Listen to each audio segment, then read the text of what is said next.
one of the websites I check out.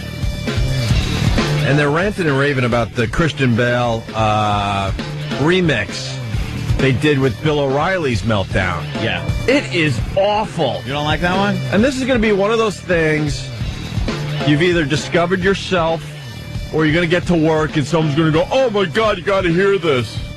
It stinks. Really? You don't like it? No. And I'll tell you why. Because our listeners are very, very talented. I think we could come up with a much better remix. And I think if we do it sooner than later, we could get some major attention. Some major, yes, okay.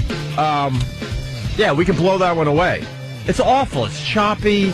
It doesn't really make sense. You would never believe that Bill O'Reilly and Christian Bale are going at it. It's just two guys yelling with no real reference point. Am I looking into this show? Am I looking into it too deeply? I don't know. I mean, we can play it over here. We got to bleep the hell out of it. Yeah, well, of course. Actually, Sam, he's probably listening in the office. Get that immediately. Get the beeps in it. We'll play it for everybody to prove that it's not that great. And I think what we're going to do is officially start the Christian Bale remix contest on the Opie and Anthony show. That's what I'm heading toward here today. Now I'm psyched. When we do these remix contests, which is every once in a while, wow. I mean, they're great. Yeah, the listeners really do have a talent for putting together crap like that. I think the last one we did was the Robert Kelly remix when he broke his knee, man. Broke my knee, man. And some of the remixes that came in were just spectacular. Yeah. And if Robert Kelly was famous, this thing would have went viral, but no one really cares about Robert Kelly except us in our little world. They take, my favorites when they take movie dialogue from some of the movies. From some of the movies that are our favorites. And then they just pop in the portions of the little tapes that we get, like Christian Bale, and make it funny. Yeah, I think people could get the raw tape at this point, the Christian Bale meltdown. Oh, yeah, right? it's everywhere. All right, and then work on them, and you get a little credit. You don't have to use the entire Christian Bale meltdown. You pick your parts you like and throw it into something else and send it in. And we'll play the best ones on the air, and we'll have some fun with this. What's your favorite clips? Yeah, that is my favorite. Very jealous you have that in your machine. That's his imitation of the guy just kind of walking through his scene. Yeah. Because he was all mad. So. Like, you're just walking through the... Yeah, so let's get that going. The remix contest is on. I think there's some clients laying around looking for a little exposure, so we could get some money or something for the winner of the contest. Sure. Jimmy! Good evening. Hey, Jimmy. Jimmy has arrived. 877-212-ONA. Now, we were doing a post-show meeting yesterday. Yes, we were. I had my jacket on. I was in the position that most people are in when they ready to take off for a race. Yeah. 1 foot down, waiting for the starting gun. Oh, man. I am a get the F out of the building kind of guy when we're off the air. And then they're like, oh, we have a meeting about something? I'm like, ugh. You know what's funny about that? Like I'm not, or like everyone else is like, oh, meeting time, can't wait. We're all get the F out guy. Yeah, all right. You act like you're this rare specimen. That is true. He'll text you. He actually usually text you at 4:30 in the afternoon. What are you doing? Still at work, bub. How about you? Yeah. Name one person. A little extra time. Name one person that's the guy that wants to sit around and can't wait for the meeting to start. Earl was. I talked to Earl last night. But, how's that going? We'll talk. Delusional. Oh, boy. Delusional. Yeah. So anyway, we were doing the meeting. He's white? What? Oh, Jimmy. Exactly what Jimmy got to take his coat off and sit down before he spits out the same lines I do, and I spit out his lines. So we're doing the meeting. And we were discussing a possible live broadcast on St. Paddy's Day. Mm-hmm. And I believe it's sponsored by Guinness, right? Aye. So they're starting to get mentions already, even though they're not officially signed. So that's good for them. And Anthony goes, wow, I could really use a Guinness. And I think he's kind of doing a little brown-nosing. But no, you went home and you got your Guinness and a few others. It worked. They're advertising the power of advertising in our meeting. They advertised in our meeting amongst a group of people, and it worked because the second Guinness was brought up. Yeah, I was like, God, I really would like a Guinness. And I'm rolling my eyes like, dude, we don't have to do this to the sales guy's there. I'm like, stop. No, because for real, you went home and you got your Guinness. I got a text from Danny, and it's like, dude, where's the Guinness? Really? I'm like, all right, you're offering. Come on over, bring some Guinness. Well, it is Wednesday. Wednesday's a great day to just kick back and drink some Guinness. Yeah. It's hump day, Opie. Hump day, coming to the middle of the week. Is this? Climb that mountain to the middle of the hump. Now it's sliding down the back end toward the weekend. So how many Guinness did you have? Or Guinnesses? I don't know. When I went downstairs, how do you plural that? Put my shoes on. Guinea. How many Guinea you have? There were just those cans and the bottles just strewn about up there. I hope when Ange comes over and Keith, they How many did you have? The maids just left, and I destroyed the place with beers and pizza boxes. And how many hours of drinking, and how many did you have? Yeah. And I'm not making fun of you Guinness, today. Let me think. I don't know how many Guinness I had. I had a couple of Bud Lights beforehand. Just to warm up? Yeah, warming up in the bullpen. You know how many beers it would take for me to, not even be able to function or be here today? Really? 3 to 4. 4, maybe. Really? Oh, yeah. All right, I can tell you I had more than 4. That's why I'm asking, and I'm not beating you up. I listened to you go, I went home and had some Guinnesses and stuff, and I'm looking at him like, he doesn't look hungover. I would be a nightmare. It's definitely a time thing. If you're, I can't even do that. If you're drinking not enough hours over a period of time, if you're pounding them and it's late, there's a problem. See, I was done drinking by probably 8 o'clock. That is way too late for me. That gives me like a good full night's sleep and everything. Do you feel hungover now? No. That is amazing. No, and I'm the worst with tolerance hangovers. Thing, man. I'm the worst with hangovers because if I'm hungover, you'll know it. It's the tolerance thing. I mean, I'll have a glass of wine every once in a while. If I go for that second glass, I'm like, what time? I'm doing all sorts of calculations. Yeah. It's the worst. We were drinking a few Guinness. And then you get a little buzz on, and then we decided we had to pop in the office and watch the training episode again. Oh, the English Office? Laughing my ass off at that one. Nice. Jesus Christ. Very cool. Your face. There is he is a character to me now on TV that is equivalent, at least right up there with Ralph Cramden, as being one of the best characters ever on television. The repeat watchability of this boob is just unbelievable. Again, like last night, drinking a few beers and had to pop in that the training episode. That's a hell of a statement, my friend. I know. That's a hell of a statement. He is... Every little move the guy makes is hysterical. Bumbling with his tie. It's just fantastic. Pointing at things, the stupid smile. We've talked to him about it. I don't think he realized what he really had. I'm sorry. That thing, I'm three seasons and out. Not even, it was 2. It was 2. 2, I mean, 2. It was special. You're right, 2. I don't think he says stuff like it was perfect and I want to leave it there and blah blah blah. I don't think he really understood at the time what he really had in his grasp. That he was performing, performing a masterpiece. Yeah. And if you get into 6 to 8 seasons, that's crazy. But 2 seasons, he could have easily done a 3rd or 4th without losing anything. Well, you know what? And again, a comparison with the Honeymooners. Only so many episodes of the real funny ones. Those lost episodes. The later ones he tried to do in color. Ugh. With Meredith McRae as his wife. Just reminds you.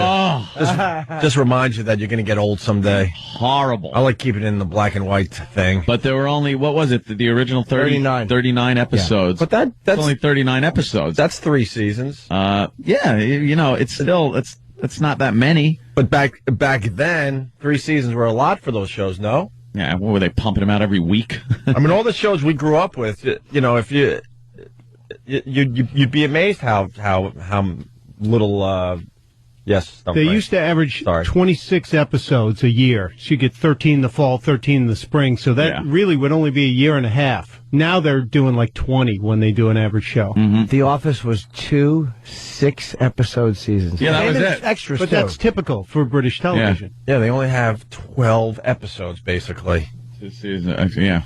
12. That's it. 12 half-hour. I couldn't believe when I bought the box set. I first heard of it. I was like, what is this? Yeah. New technology. They figured out how to put like a lot of episodes on. Yeah, on one disc. No, that's it. That's all you get. I was so in love with the show when I was watching it the first time going through it. After the first disc is like, I'm like, all right, where's episode 7? Yeah, that's all you get. But there wasn't one. No. Where's episode 7? I think it's a great idea what he did anyway, because it puts it in that you want more. Oh. There's not going to be more. It's just a classic and so well done. So I had to throw in the training episode where he is just a boob. Well, there's been a rape up there. Always get their attention. He's wrong with everything he says when the training guy comes in. And he's trying to make like he's part of it. He should just sit down and watch the guy do the training thing. But he's got to be part of it because he's the leader.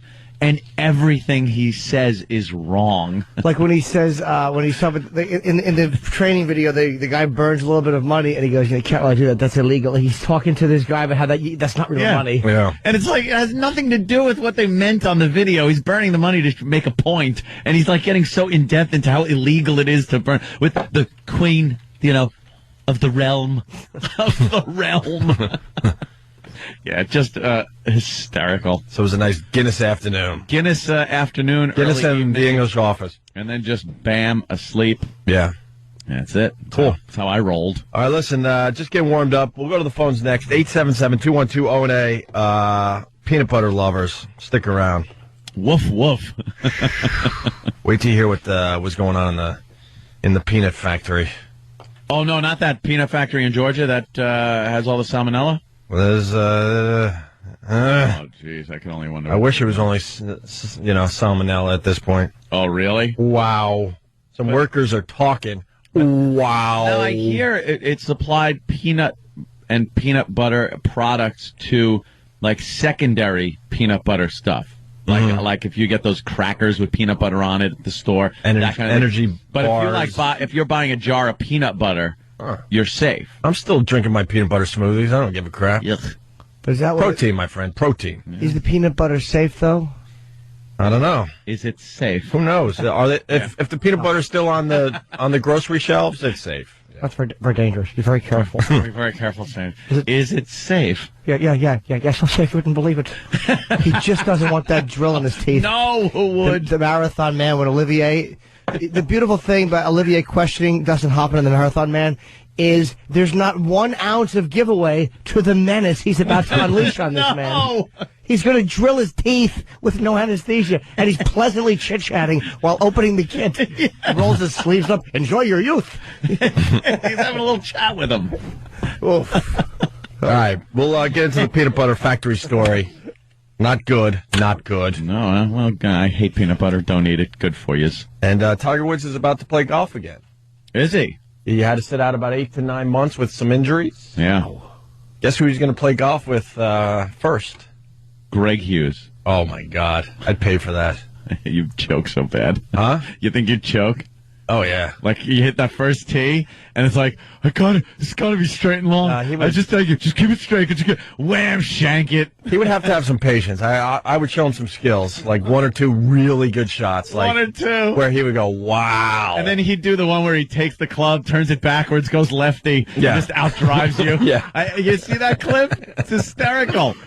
Wait, he can hit lefty, too? Dude, he takes a righty club. Right. Goes lefty and tees off with it upside down with the club like backwards. What, the driver? No, regular like an iron? Yeah. And he takes it, spins it, so it's now hanging down in front of the club. And then, bam, clocks that thing straight, long. Guys, magic. Amazing. Well, he's coming back to golf, and he's going to play his first round with a very special person. Uh-oh. We'll tell you who next. Opie and Anthony. Why would our equipment work? We only bitch about it every effing day, but people think I'm nuts. There's no money in the budget for fixing things. So we just kind of, So we come back from commercial all awkward. All awkward and silent. Just stumbling over ourselves. Not like with that powerful, nice, like, hey, it's Opie and Anthony. It's, Thursday morning. Hi, how you doing? Yeah, believe it or not, I understand, things happen. But when it happens on a regular basis, come on. Yeah. Come on, let's get some things fixed around here. So now we have to do take 2. Good morning to you. It's the Opie and Anthony Show. At least it's rocking. Yeah. Our company doesn't care, so why should we? 877-212-0-A. Hope everyone's doing okay this morning. Good morning. LeBron James lit up the Knicks for 52 points last night. I was watching the game, just hoping that he was going to set the new record at Madison Square Garden. The record that Kobe just set. Yes. LeBron James steps on the Garden floor. He has 20 points in the first quarter. I'm like, all right, now we're talking. Yeah. And he sucked me into the game. And he ended up with 52, so fell a little short. Yeah, little. But still a fine performance by LeBron James beating the Knicks last night.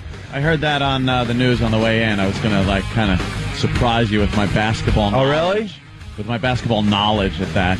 You hate basketball. I know. I despise basketball. It's, I've said it before, it's, shoot, shoot.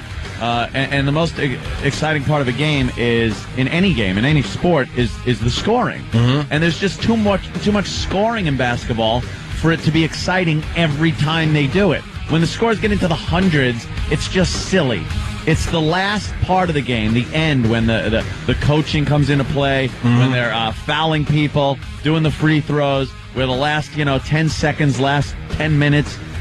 That's the part that I can tolerate, because when it's a close game. Other than that, who watches the beginning of a basketball game? Oh, 2! Yeah! Yeah, 2! It's 2-0! I think they're going to win this one. You would have a heart attack by 10 o'clock if you dealt with that. No. When was the last time you watched a basketball game? It's got to be a decade easily. Dude, the last time I watched a full basketball game was in probably 1982. For real? Yeah. I was ABA? Thrown out of my house. No, it was college. Mm-hmm. What's his name? Valvino was still coaching. Oh, Valvano or Val. You just the dead guy. Yeah. The dead guy. Valvano, right?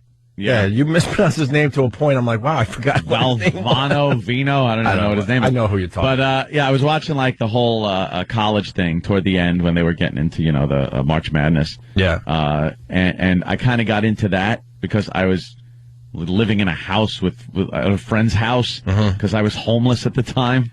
I have no home. I knew there was a reason. As soon as you said it was 82 and I was kicked out of my house, and that was the last time I saw a basketball game, I'm thinking you went to some local college just to stay warm and you had to sit through a boring women's basketball game or something. No, it was a friend's house that I was staying at, and he had a crap load of brothers. Yeah, and they all loved it. And they all loved the basketball, and I was just staying there, so I didn't have power to say, "Hey guys, could you turn the basketball game on and put on the Brady Bunch or something?" Yeah. So I sat there and watched it and kind of got into it, but I realized even then, it's all about the end of the game. So too much scoring, right? Too much scoring, and the scoring is the part of any sport that makes it exciting. You know what? Sport has scoring down perfectly. What? Just enough scoring to keep you happy. Football? Exactly. Yeah. Football. Football is, and that proves football has perfect scoring. When just enough. When they score in football, you are like, yeah, and it really means something. Right. It's like, wow, all right, that put them up by a touchdown. Yeah. That means something. Like that's not easy. Like the team that they're playing against doesn't necessarily take the field and score a touchdown. Right. And then the other team does. Right. And it comes down to the end. Baseball, a home run, it does, bases loaded, home run, very exciting. Baseball, a lot of people scoring, and it means something. But baseball's erratic. It's like it has perfect scoring, then it doesn't have enough scoring. Exactly. It's just all over the place. One-sided blowout kind of a thing. But pretty much you can watch any football game, and the scoring is going to be just right. Yeah. Hockey, needs more scoring. A little more scoring. Just a little bit more. But think of when that puck goes in and that light goes on. It's exciting as hell. Everyone screams. It's exciting. Right. When people score in basketball, especially at the beginning of the game, it's just like, right, we know we're going to sit through so much of this. But then at the end, when, it's a very close game and someone hits a three-pointer, it's like, yeah! Because, again, it means something. The last 5-10 minutes of a game is good. Soccer, just ridiculous. Soccer is like, where is the scoring? Don't even call, you soccer freaks. Stop. It's not about the scoring. Yeah, really, I've tried. Set up a couple of nets on a sod farm and have these guys running a quarter mile to the goal. It's ridiculous. Look, who's a big soccer fan? Our buddy Judah, who's coming. Yeah, great. Is he? Loves stupid soccer. Go move to Europe. Great. Make sure we don't ask him any soccer questions because I could care less. Yeah. And look, I'm not closed-minded. I just like the name soccer. I like my sports, and I've tried. I've watched World Cup soccer. Yeah. I just can't get into it. Can't get that whole. And people are like, no, you don't understand. It's all about the strategy and the whole world sees it as the biggest sport. Yeah. When you play a sport where they could go to commercial during the action. Yeah. Come on. Exactly. Because they know, look, you're really not going to miss anything. They're just going to kick the ball back and forth another 100 times while we sell some products. I just don't like a game where you can get hit in the head with the ball and it doesn't make the blooper reel. It's part of the highlights. It's like, how? Yeah. I never liked playing soccer in school either. Like they would trot you out for gym. And you'd play soccer. And it was like, I don't want to use my head. It hurts. I hated soccer. No hands. What's that about? It's the river dance of sports. I don't want to play that. Looks silly. Speaking of sports, Hammer and Hank. Good old Hank. Good old Hank Aaron. Happy birthday to you. How old do you think Hank Aaron is, Jimmy? Let me guess. I'm going to guess. Good God, is our lives just flying by. 77. All right, you're right around there. 75 today. Hank Aaron is 75 years old. They showed Willie Mays recently when they did the last game at Shea Stadium. Time is a bitch. Really? Kind of had someone helping him out a little bit walking on the field. Jesus. Not really holding him or anything, but just kind of there. Yeah. The great Willie Mays. We did the LeBron thing. There was one other thing. Oh, Woods. Yeah. He hasn't played since the Masters last year. April, it's been almost 9 months, I guess, right? March, about 9 months. He's finally ready to play. He's going to play his first round of golf with who? Barack Obama. Of course. Yeah. That was the worst tease I've ever done. I didn't even know it. I didn't hear it, but I knew it had to be. Of course. But you know what? Someone said... That's cool. It's like one black guy playing. Because they're... Yeah, I get it. Well... They're both multiracial, as you would say. They both have a black and a white parent. So, yeah. They consider themselves black, though. I'm sure they'll be, one of the instant feedbackers wrote, is it Governor Patterson? I love to give you credit, but God. Your feedback is long gone. The golf balls have better sight than he does. He's a 1600 handicap. They start their round on a Tuesday and it ends on a Thursday.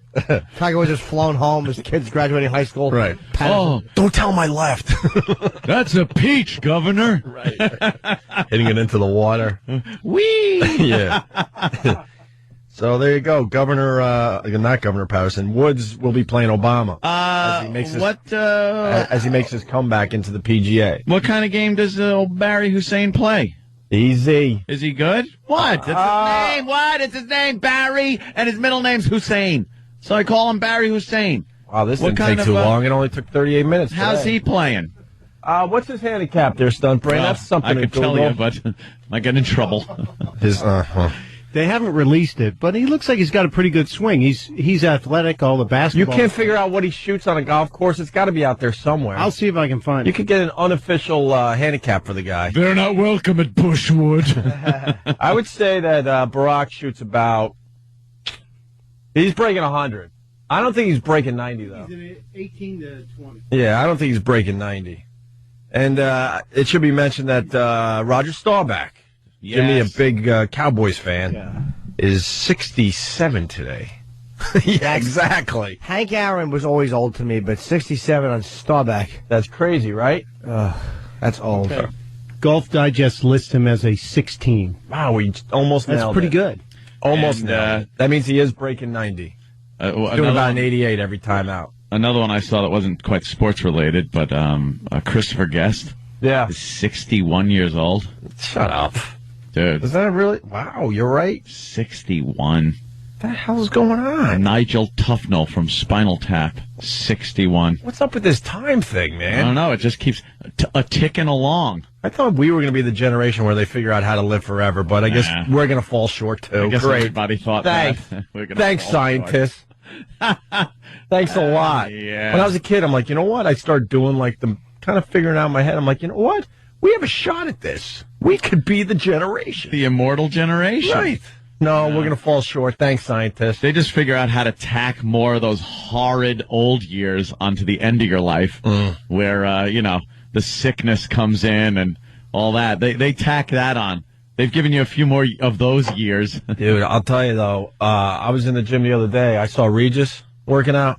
Yeah. I happen to be... oh, yeah? I belong to the same gym as Regis. I'm pumping iron. I see him from time to time. And pumping iron. He had some of that angioplasty, right? That guy is an animal for his age in the gym. Really? He's an animal. And he's got to be pushing 80. He's got to be, 70? I would guess 76, 77. He's no kid. Dude, he's an animal. Yeah. Which gives me a little hope. Just a little hope. Yeah. You keep yourself in shape, maybe. Maybe you could, have a productive older life. I don't know. Well, you can, but, there's always going to be the old aches and pains and all that. There's always going to be Guinness. Crap. There's always going to be some Guinness. Hey, that's the cures whatever ails you. Yeah. I have a question for Stunt Brain. It's non-sports related. Oh. Is the SEC a government-run agency? Yeah. Well, it's the licensee of the Securities and Exchange Commission. I believe it is government-run. Because this independent guy, is saying that he has been warning them about Bernie Madoff for years. Yeah, over a decade. How is the government bailing out all these banks and not bailing out these investors when they're the arm of their watchdog group, who's a member of their God Almighty, this is what happens when a dummy discusses Wall Street. An arm of the government like that, whose job it is to protect investors. How are they not being held financially responsible for the people he raped and ruined financially? How is that? They've been getting away with murder down there. But how are people not getting back $150,000 when that's all they had and they lost it to the scumbag? Yeah, that's a tough decision to make, that you're going to start reimbursing investors for getting into fraudulent. Only because it's supposed to be government supervised. And the SEC has been warned so many times. They were warned in Boston, New York. They were warned multiple times, and they did nothing. Well, you wonder if it's going to fall into the same situation as a failed bank, with a limit on it of how much money you can recoup.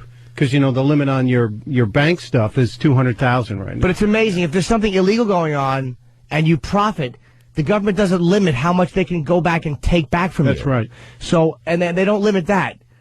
They don't limit how much you can lose in the stock market, but they limit how much you can write off on losses, right? Yeah. Mm-hmm. But they don't limit how much they can tax if you gain. Absolutely. So they're just scumbags. They constantly have it rigged. Yeah. How are they not? Exactly. They have it rigged. But I'm not saying they're responsible for bad investments. But when the SEC has been warned time and time and time again over a 10-year period, and they blow it every time, the government should be responsible for that. You might be able to file a suit against them that they were, as an investor, file a suit. And Good luck. Not against Madoff, but against the actual SEC. Absolutely. I don't know. Maybe you can't. I don't know. Suing the government is one of those tricky things, but they've been getting away with murder down there. Yeah, it'll get better from this day on, but it doesn't help the people that got screwed. It should. See your statement? Up or down? It was flat. All right, good. I was amazed. Good. I don't know what kind of magic old Barry's doing, but Jesus Christ. For once, we did the right thing. So many people try to get their just grubby little hands on me. Mitts. And everyone's like, I don't understand why you don't invest more. I'm like, I just had a weird feeling. Yeah. And if I did invest the way some of these guys really wanted me to, and supposedly they were trustworthy, they wasn't boiler room crap, yeah, I would have been murdered. Dude, I gotta tell you about. We still took a hit, but not as bad as some of these other guys out there. The Bank of America calls me like crazy. They all to have me invest with them. Yeah. So months ago, maybe even over a year ago, about a year ago, I go in and I talk with this guy, and he's trying to sell me on equities and just buying stocks like crazy. And I'm telling him, look, I'm a safe guy. Mm-hmm. I don't want high risk. I don't need a high-risk portfolio. I need something that's going to be steady growth, blue chips, just things like that. I'm raising my hand. Yes? Why can't you live like that in your personal life? Anthony Cumia, go. I do. I really do. You're talking about safe, no risk. Oh, I understand. Yeah. Well, I need some risk somewhere. We all need our vices. We all have our vices, and mine.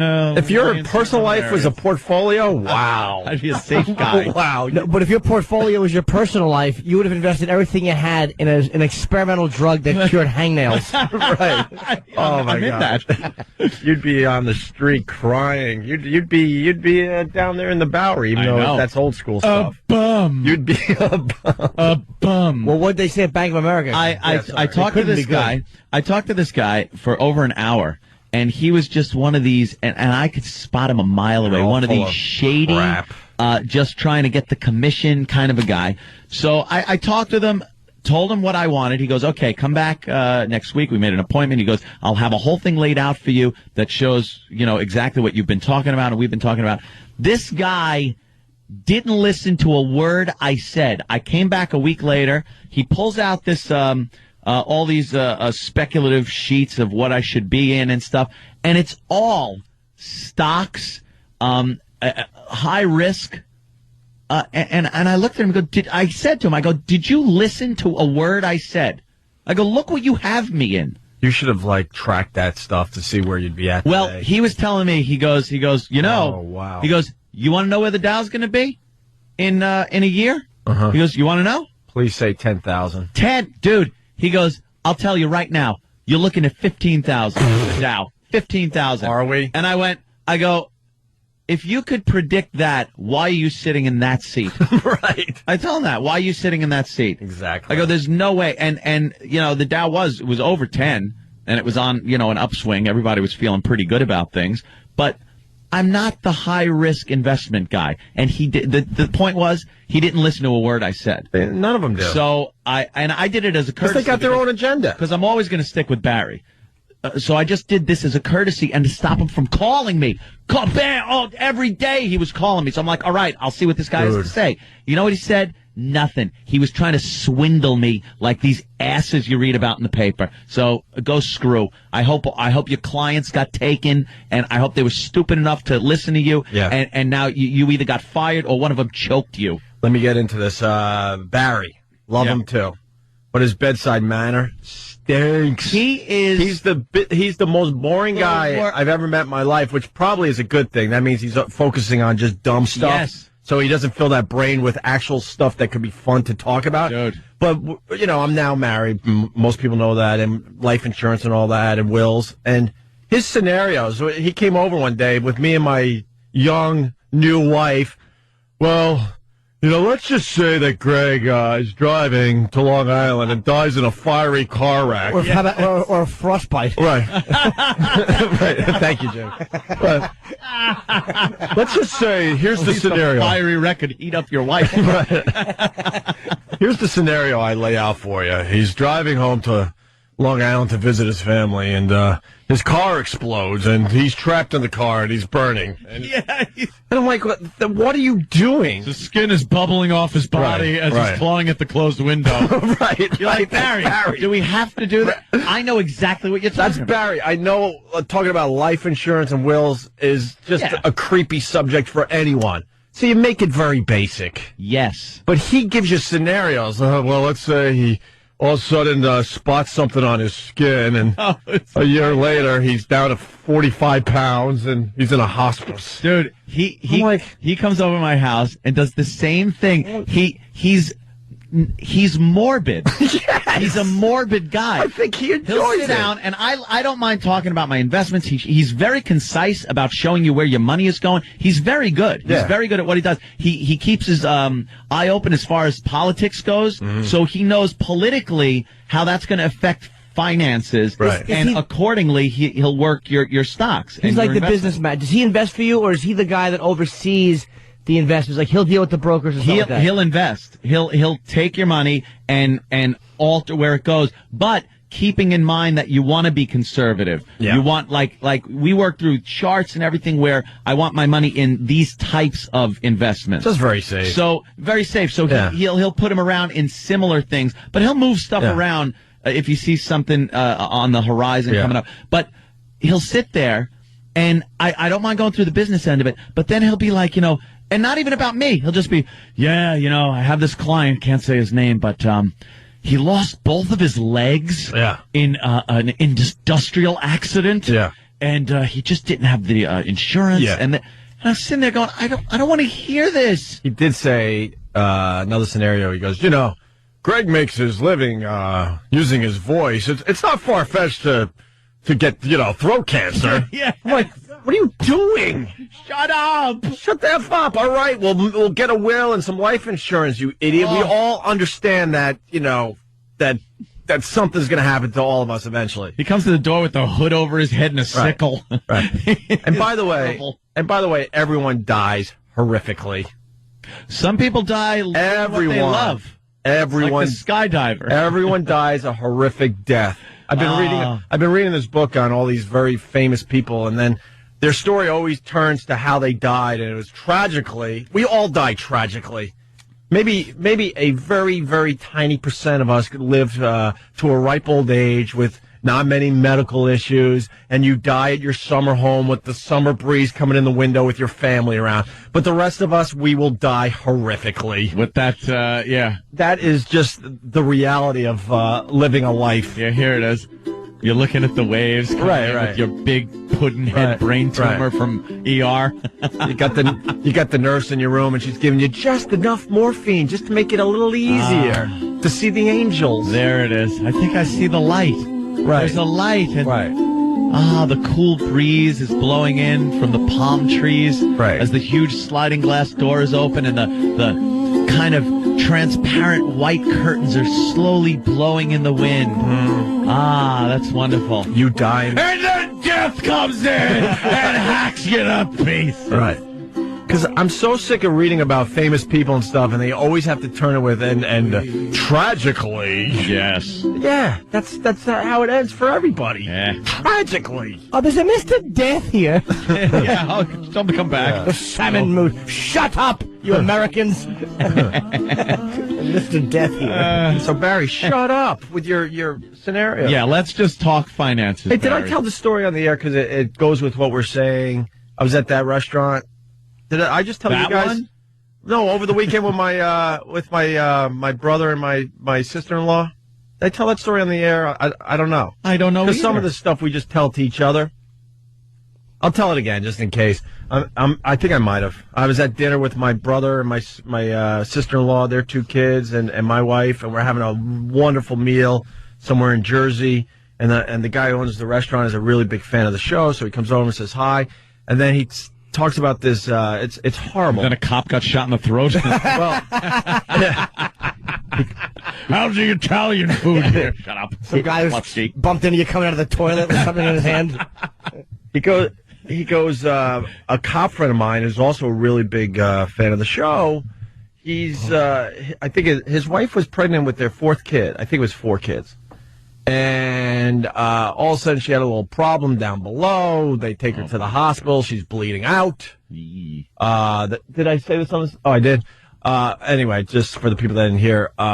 And they were able to get the baby out, but she didn't make it. So now he's a widower with 4 kids. Happy birthday for that kid. And I'm like, why are you telling us this? We got 2 little kids at the table, and my brother's wife is pregnant with their 3rd child. I'm like, and you got to say this. I'm like, what is the purpose of this? What person in their right mind would tell that story in that scenario? Right.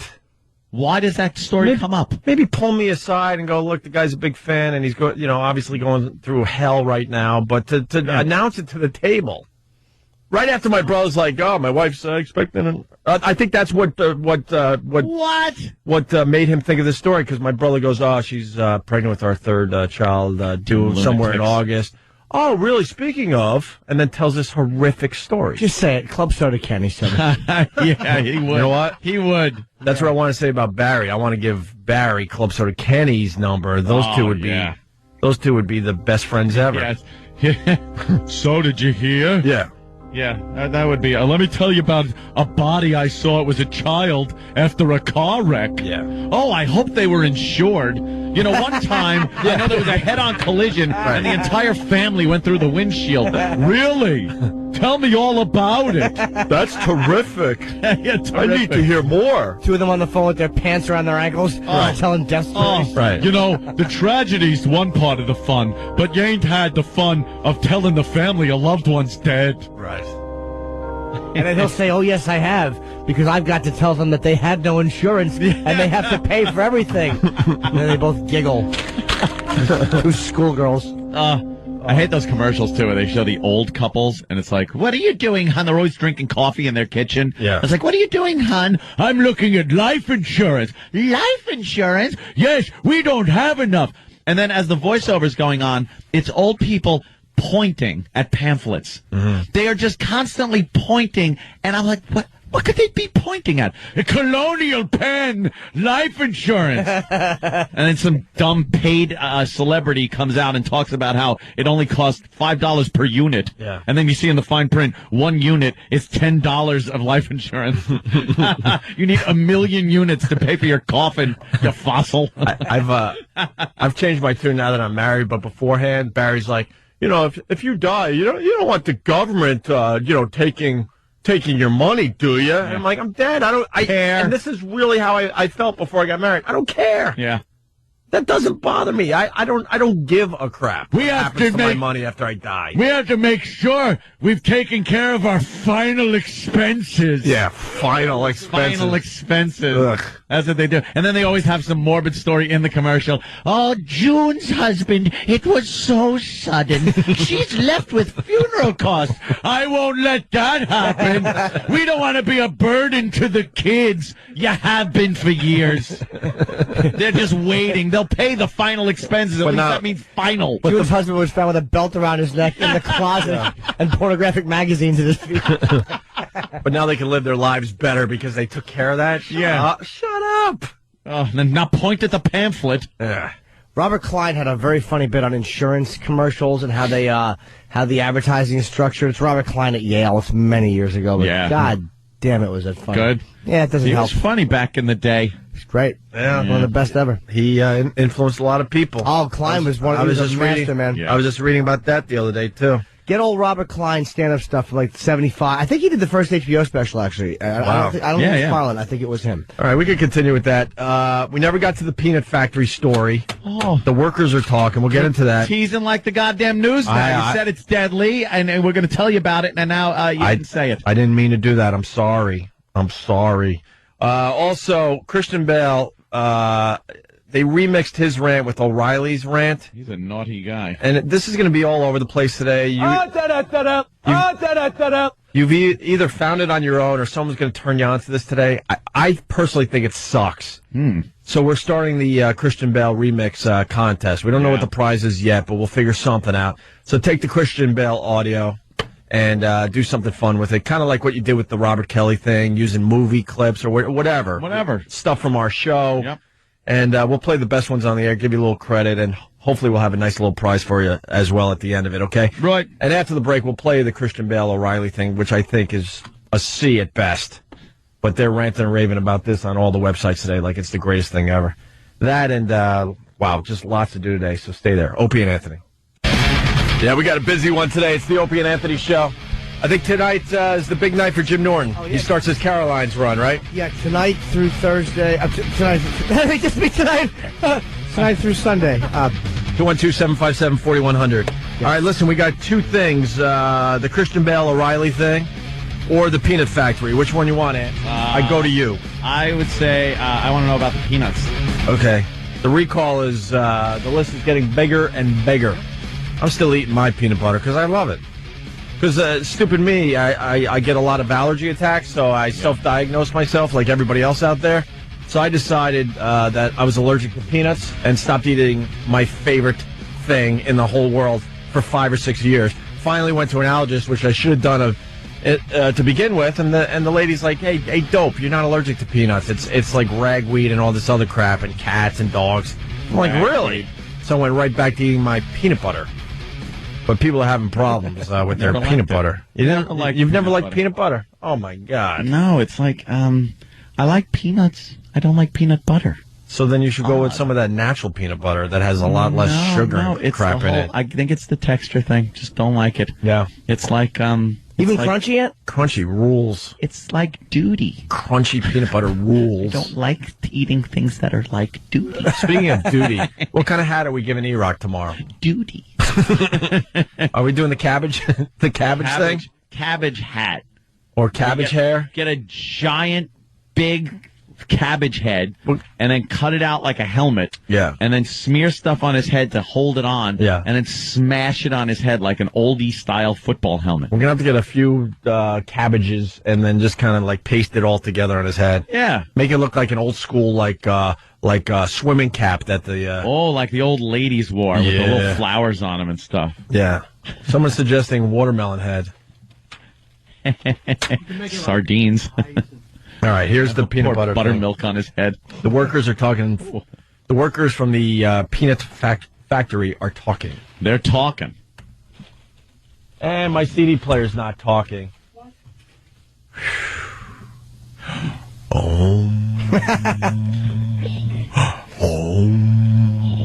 That's it. Relax.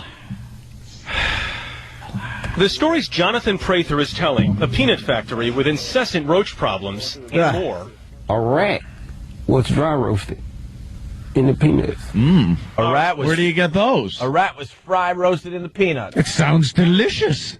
Huh? Dry roasted. Dry roasted. How do you dry roast? I don't know, but they always say dry roasted peanuts. That's like the big selling point for peanuts. Yeah. It's roasted, yet it's dry. Oh, I thought it was a humor thing. Oh, it's dry. Oh. Dry roasted peanuts. Oof, fish in a pyramid in midair. Wow, sensational to hear. And further disturbing news for his former employer, the Peanut Corporation of America, or PCA, now at the center of a salmonella outbreak and a federal criminal investigation. On the heels of this Blakely, Georgia plant being shut down, there is word another PCA plant is getting attention. A Texas facility, which was unlicensed and went uninspected since it opened 4 years ago. PCA, headquartered in this home in Lynchburg, Virginia, is a 33-year-old family business run by Stuart Parnell. Incredibly, Parnell sits on the U.S. Department of Agriculture's Peanut Standards Board. Roaches get up in that dry roast and because some of them blend in with the peanuts. You'll never know they're there. All right. I have a problem. What? I don't know what that gentleman just said. The roaches get mixed up in the peanuts. You'll never know they're there. Yeah. Are you kidding? That's pretty much what he said. Yeah, I heard. Jimmy. Yeah. Wow. So the rats and the roaches are kind of getting mixed in there, and you never would know. Well, the reason but that happens with pretty much all food. Yes. No, the government it really doesn't. No, it does. The government actually allows a certain amount of stuff in your food. Yeah, but it's not like a bunch of roaches. Yes. Oh. Look it up, I watched how it's made. I never saw... Look it up. Oh, poor horsey. They realize they can't keep these factories completely clean, so the government actually allows a certain amount of stuff to get in your food. I'm telling you. Well, I don't know as far as a rat goes. That's a little rough. Yeah, you don't want a dry roasted rat. But as far as like cockroaches and things like that, the government is like, as long as it's a very small percentage, we just call them roaches. I don't like the other cockroaches. The rat you found got the stupid dry roast thing. There was liquid there. A bunch of thirsty mice came by. Oh, shut up!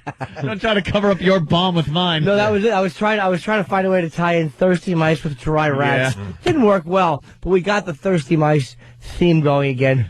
Yours was a little TNT. Mine was an atomic bomb. It's lasted for days. My joke had fallout. It's killing days later. Mine was just a guy who yelled something religious on a bus in Tel Aviv. Yours? Mine burnt shadows of people on the sides of the buildings. It was yours burned shadows of people booing. That's a damn good. I'm so happy that happened. Horrid. I don't know about like how much. Like I've heard that the government allows a certain amount. I'm telling you. How do you see it? I'm telling you. Stunty, you got something on this? Thank you. 5 pounds of feces per jar, right? Peanut butter? Not quite. But things like peanut butter, 30 insect fragments per 100 grams. Apple butter's allowed 5 insect or insect parts per 100 grams, not counting mites. Wait. Tomatoes are allowed 10 fruit fly eggs per 500 grams, or 5 eggs and 1 larva, or 2 larvae. So 5 eggs and 1 larva equal 2 larvae. They can't keep this stuff perfectly clean, so the government does decide, okay, as long as it's under these numbers, I'm telling you. And it's in just about everything. I don't think they're allowing rats to fall into your products and get chopped up into your, goodness, but... A lot of places eat insects, so, the chinch bugs. Let's say hi to Tom in Binghamton. Manganese. Tom, what's going on? Hey, I just want to call and say, when I was in college, there was a professor told me about there's a certain number of rat droppings you can have per square feet on tuna fish. Yep. Really? I'm telling you, yeah. Let's go to Eddie in the Bronx. Eddie! Like that at all. Hey, what's up? Hey. Listen, Opie, you are absolutely right. George Carlin years ago did a whole shtick about how the government allows a certain amount of bug parts in all your food. It was on one of his albums. They've been allowing it for years because you can't stop it from happening. A certain amount of dirt is going to get in everything. Sure. Well, when it comes to food too, because bugs and rats are attracted to those places. You can't prevent it. Mm-hmm. But you're not gonna. It's not like you're gonna be eating a sandwich and a rat head falls out. I mean, it's like it's ground up among anything. It's nothing. We had listeners eat rats years ago. It was fine. They loved it. They actually went back for seconds. Let's not forget in other parts of the world, bugs are delicacies. I mean, sure. I remember one time I was in a questionable deli and I got a tuna sandwich, and they was poking at me something with a couple of antennae. I brought it back to the guy. I don't know where he was from. He wasn't from here, and he looked at me and shrugged his shoulders. Said, "Do you want your money back?" And I said, "Yeah," and left. One time, I'm sorry. One time I've been into a deli sandwich. It was like a ham and a Swiss, and a badger fell out. Wow, that could have hurt you. And I'm like, this was not supposed to be here. It was in my lap, and it was still alive. And I brought it back. I want to chew into a mouse foot. No. Just one little mouse foot. Feel his little mouse, the bones just crackling. I want to feel just a little crunch as I bite into the mouse foot. Yeah. Trying to think what sandwich, though. Not tuna. That's too creepy. Maybe if it was like... bologna. Yeah, bologna with a little mouse foot in it. That has like once in a while bologna has like what could be a hardened zit. Like those little white things you get in bologna. Yeah, it's like a fat chunk or a piece of ligament or cartilage. Ew, is that what that is? I think so. Ugh, bologna stinks. It certainly does. You bring me a mouse, I will bite into its little mouse foot. No. I did the diaper mustache there. You can't do baby that. diaper mustache. I will a dead bite. Mouse? I will bite into a little mouse foot. Dead or alive mouse? It has to be dead. Yeah. Okay. Yeah, I don't want I don't want it nipping back at me as I'm nipping on its little mouse foot. Once we catch one over there, would you bite on it? Would you nibble? Give it a little nibble? Yeah, a little clean down, just a little. Oh. Keep it safe. But I'll bite right into that dumb mouse foot. Let's say hi to Bob. Bob. Hey there, Bab. Hey, guys. Hey. Yeah, my ex-girlfriend used to intern with the FDA, and the way she would figure it out is that they do chemical breakdowns, and her job was to figure out how many parts per million was allowed for these toxic pesticides in produce. Yeah, I want more figures. Because they allow some crazy stuff. The bug thing is almost easy. Yeah. Almost. Well, the bug thing relates also to the coloring of the food because we use insects to color food. Stop it. So, yeah. What do you mean? They use some of the insects are natural dyes, so they use crushed up insects to color food. Stop it. Stop it. Not only that, with food, but I was actually just reading a story the other day how they're using beetles. Yes. Some beetle crushed beetle parts The scarabs. in lipsticks. Yeah. Like me brain. It's been going on for thousands of years. I didn't even get that. Yes, they're using it in oatmeal. Crushed beetle parts. Yes, it's used in pudding.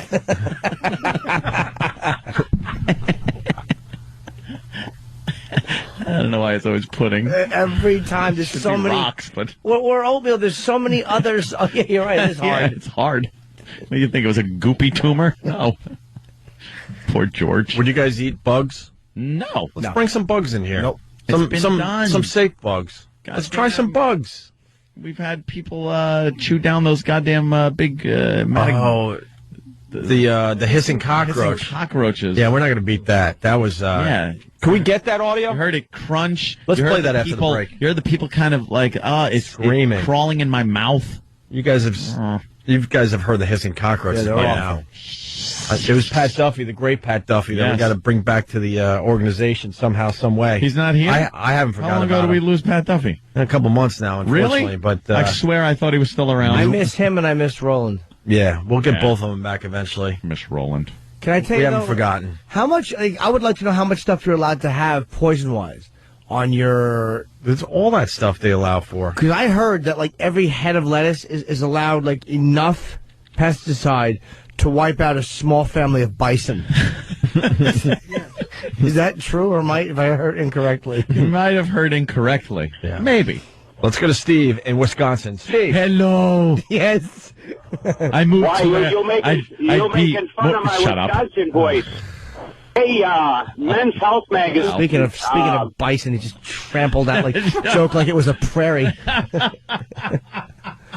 Go ahead, sir. Aunt was just going into something. Continued with your stampede conversation. Yeah, please. you put on a football helmet and you ran right through it.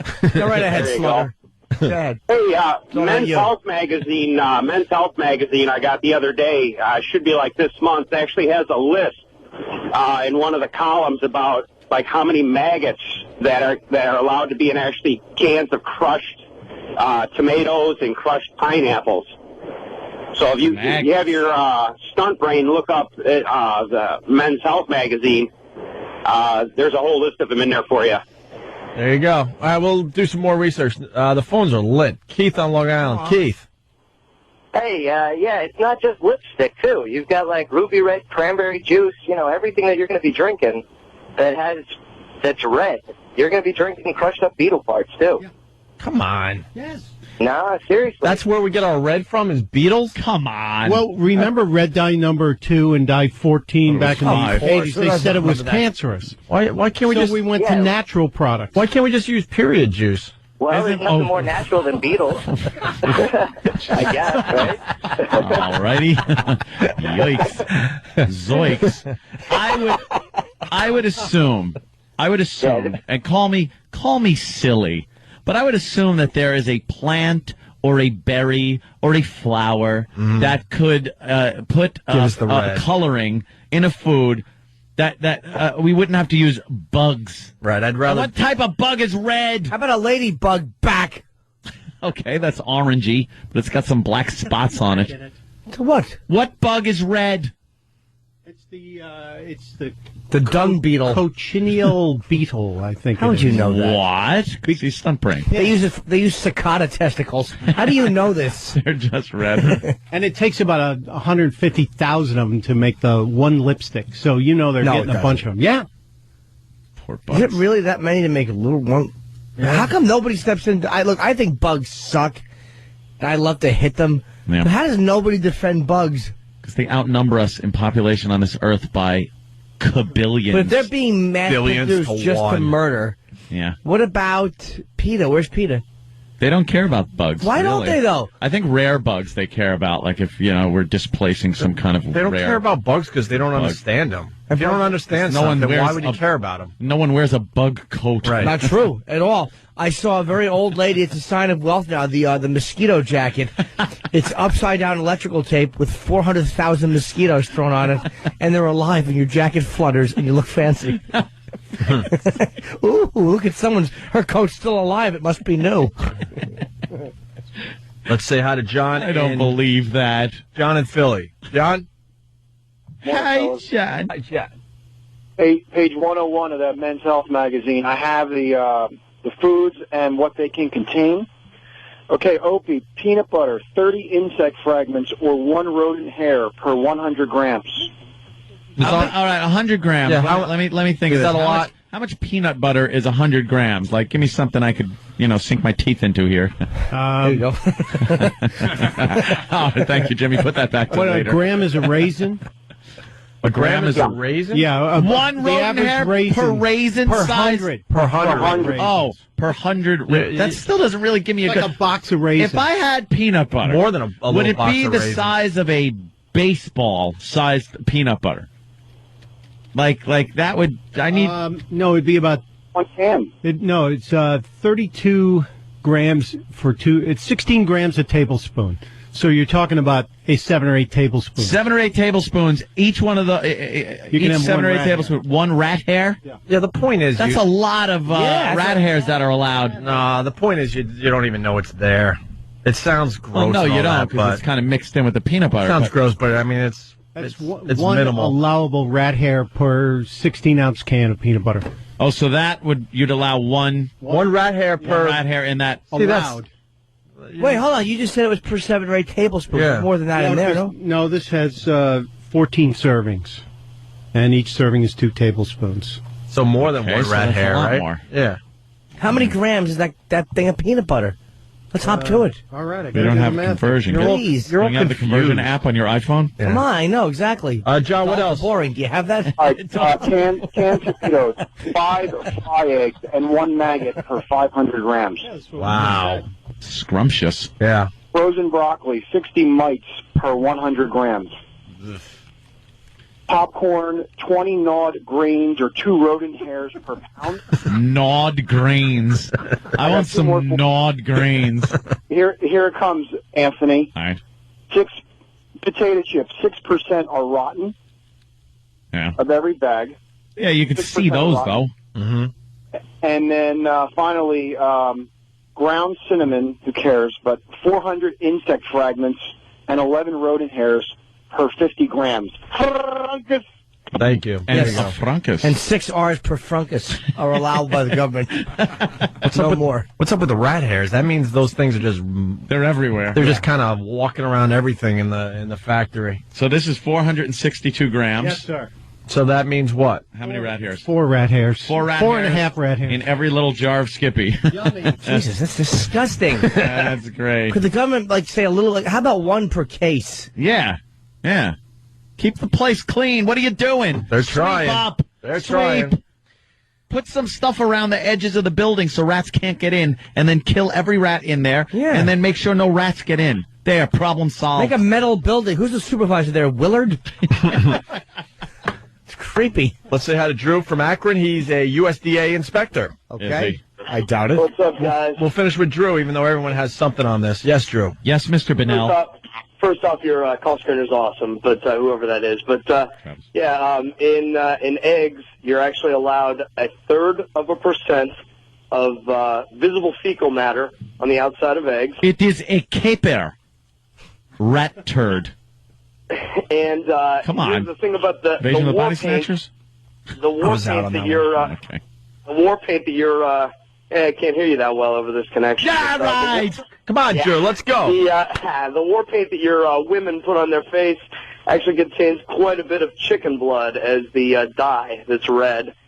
And Uncas, 6 of them. All right. Bunch of idiots. Let's take a break. 877-212-ONA. Travis, clear of the phone lines. We'll get into some other things. The Christian Bale O'Reilly remix that is so-so, but it's going to start our contest where you remix the Christian Bale audio. We'll play that after the break and get into what Pelosi said. She's just a dope. Ugh. But first, it's Black History Month. We celebrate Black History Month with this today. Ooh. To celebrate Black History Month, the Opie and Anthony Show is recognizing those historic African Americans without whom this country would not be the melting pot it is today. Today we honor Julius Carey, who played Sho'nuff, the Shogun of Harlem, in Berry Gordy's epic 1985 masterpiece, The Last Dragon. Am I the meanest? Sure enough. Am I the prettiest? Sure enough. Am I the baddest mofo low down around this town? Sure enough. Well, who am I? Sure enough. Shogun of Harlem. The evil Sho'nuff paved the way for cinematic criminal masterminds like Simon Phoenix in Demolition Man. Stay tuned for more icons of Black history. Yeah, that's right, bow, sucker. On the Opie and Anthony Show. Kiss my Converse.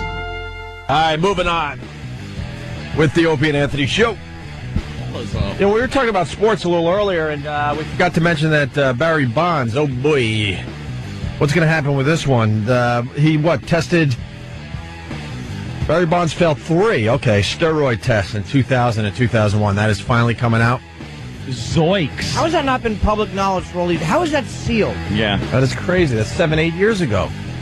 8-9 years ago, right? Damn. So what's going to happen? Are they going to take those home runs away? No. How's that going to work? They'd never do that. No. You don't think so?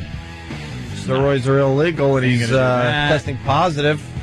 Then there's the other thing I heard yesterday. I guess Clemens, they want to hold him in contempt or perjury, that he perjured himself when he said he didn't use steroids, and then they got his trainer guy that has these syringes with his blood on it, but then there's no sign of steroids in the syringes.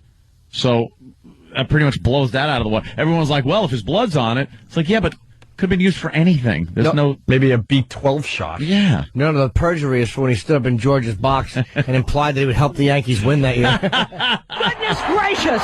Yeah, I'm going to come here and do nothing for a lot of money. Of all the dramatic things I've ever seen, you should see what's going on in the Yankee dugout. No. Well, yeah, it's good that I'll be seeing you. What's going on in the Yankee dugout? Yeah. Nothing. Absolutely nothing. Clemens is walking off the mound. That's a great clip. So, all right. So what's going to happen with that? I don't know. They're probably going to... I don't see anything happen. Nothing's happened with this steroid crap. How long has it been? New years, and nothing has happened. They have absolute proof of guys that have used it, and they don't just they make a big hoopla over it. But I don't know, and nothing. I've stated before, I don't give a crap.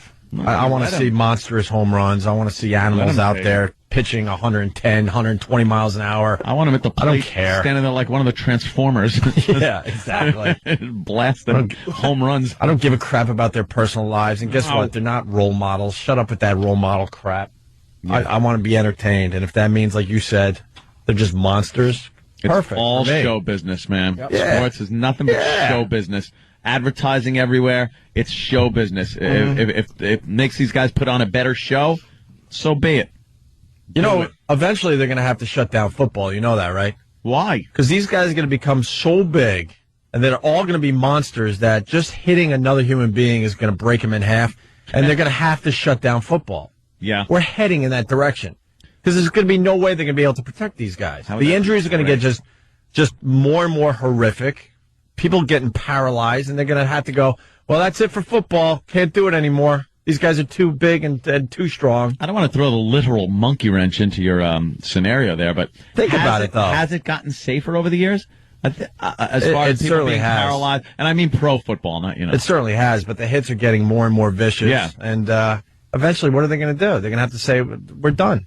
There's nothing else we can do unless they turn it into a touch football league. The equipment will because the protective equipment has gotten better so much better, and just the way these guys train to keep themselves from getting injured has gotten better. Yeah. There's a few things that are better, I guess, but it's very cool when you just see a massive hit in a game. Absolutely. And they replay it, and everyone goes, oh, that had to hurt. And the guy gets up, shakes it off, walks away. I never had the balls for football. I played all sports except football.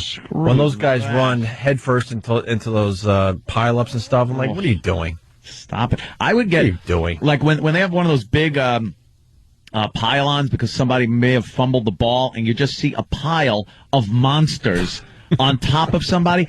I couldn't imagine being under that. Yeah. It seems so claustrophobic, and that you couldn't breathe. My favorite is when someone's leg is just caught and all hell's breaking loose, and you're like, oh, my God. That's got to snap.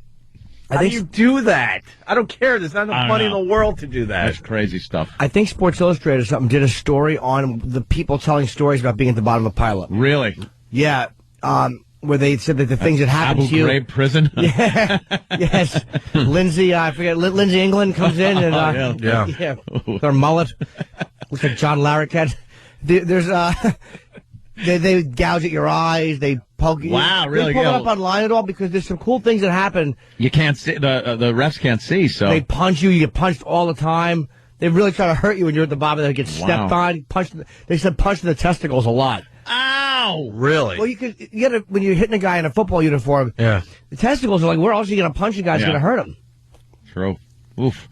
I saw a great thing on one of those channels that just show 24 hours of disasters, riots, fights, fires, all kinds of stuff like that. And there were a couple of NASCAR guys got into a wreck and got out and started fighting with their helmets on. Oh yeah, that's a great video. And they're punching each other in the head. Yeah. But they have racing helmets on that are meant to take the impact of a 200-mile-an-hour crash, and they're punching each other in the head. Well, are you going to be the one that takes your helmet off? No! But you still got the anger, right? I'm not going to punch him in the head either. But you still got the anger, so what are you going to do? Go for the body blows. Go for the neck. And they're, headbutting each other, and nothing. Yeah. All right, the Christian Bale audio's got legs. Oh, yeah. And there's a remix that's making the rounds. You're going to see it yourself if you haven't already. But Christian Bale versus Bill O'Reilly. And our listeners do a way better job at this than the one we're about to play. So we're hoping that you guys start remixing the Christian Bale audio, put it into some good stuff, and we'll play the better ones on our show, okay? Yeah, we got some talented people out there. They've shown over the years. But, man, they're ranting and raving saying this is like the greatest thing. I mean, listen for yourself. Maybe you like it. Judge for yourself. I think it's average at best. Christian Bale and Bill O'Reilly, when Bill O'Reilly was ranting. You put the two together, and it sounds sort of like this. That's tomorrow, and that is it for us today. What the are you doing? I don't know. Whatever it is, it's not right on the teleprompter. I don't know what that is. I've never seen that. I want you off the set, you prick. Okay, but now I can't read it. There's no words on it. What don't you understand? There's no words there. To play us out. What does that mean? To play us out. Sake, man, you're amateur. What don't you get about it? Are you professional or not? I don't know what that means, to play us out. What does that mean? Oh, shut the up. To end the show? No! No! All right, go. You're unbelievable, man. You're unbelievable. That's tomorrow, and that is... Give me a answer! That's tomorrow, and that is it for us today, and we will leave you with a... I can't do it. We'll do it live. Okay. Hey, let's go again! We'll do it live! Do it live! I'll write it, and we'll do it live! Oh, good for you! Thing sucks! Kick your ass. You know, shut up for a second, all right? That's tomorrow, and that is it for us today. I'm Bill O'Reilly. Thanks again for watching. We'll leave you with Sting and a cut off his new album. Take it away. Stay off the set, man. Seriously, man, you and me, we're done, professional. Almost good. Yeah, almost. It had potential. Two shining moments. That's about it. It had potential. So we play that knowing the listeners will do a much better job, and we'll start playing those as they come in. Hopefully we'll have a couple tomorrow to play for everybody. Right. The video of the NASCAR guys fighting, we'll put that up on onaradio.com. It is terrific, man. A couple of dummies. Yeah, they just yank the guy out of the car and just start beating the crap out of each other. And we have Joe. Joe, welcome to the Opie and Anthony Show. What's up, boys? Hey, Joe. You guys were talking about the fumble. Sure. Joe Romanowski, who played for the Broncos, talked about when he played the Giants, he tried to rip Dave Mega's finger in the middle of one of those. You try to rip what? Dave Meggett's finger off in the bottom of the fumble. They said they grab each other's junk. It's nasty. Ron Fez, noon to 3. Fez, noon to 3. All right, you really added a lot there. Thank you, sir. Trying to rip his finger off, though? I could see that. You just grab a finger and twist. God, at the bottom of that pile, that's horrid. I would start yelling, cut it out. Yeah, stop it. Hey. Off me. You think you can pull a finger right off easy enough? Probably twist one off. Those guys? Yeah. The animals. You see their hands? Yeah. Yeah, you just grab one, twist. It's never happened, though. In the NFL, not once in all the tackles has someone come up fingerless. Without a finger. That's harder than you think to rip a finger off quickly and without anybody seeing you. They would just go to the tape and they'd see whose arm was twisting the finger. Yes. Where it is, who's got blood on their hands. Yeah, who's smiling like a Cheshire cat. Or grinning.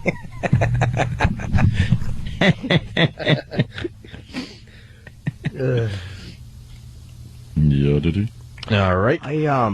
Yes, Jimmy. I actually did have a point. I forgot it. God damn, the thought of me.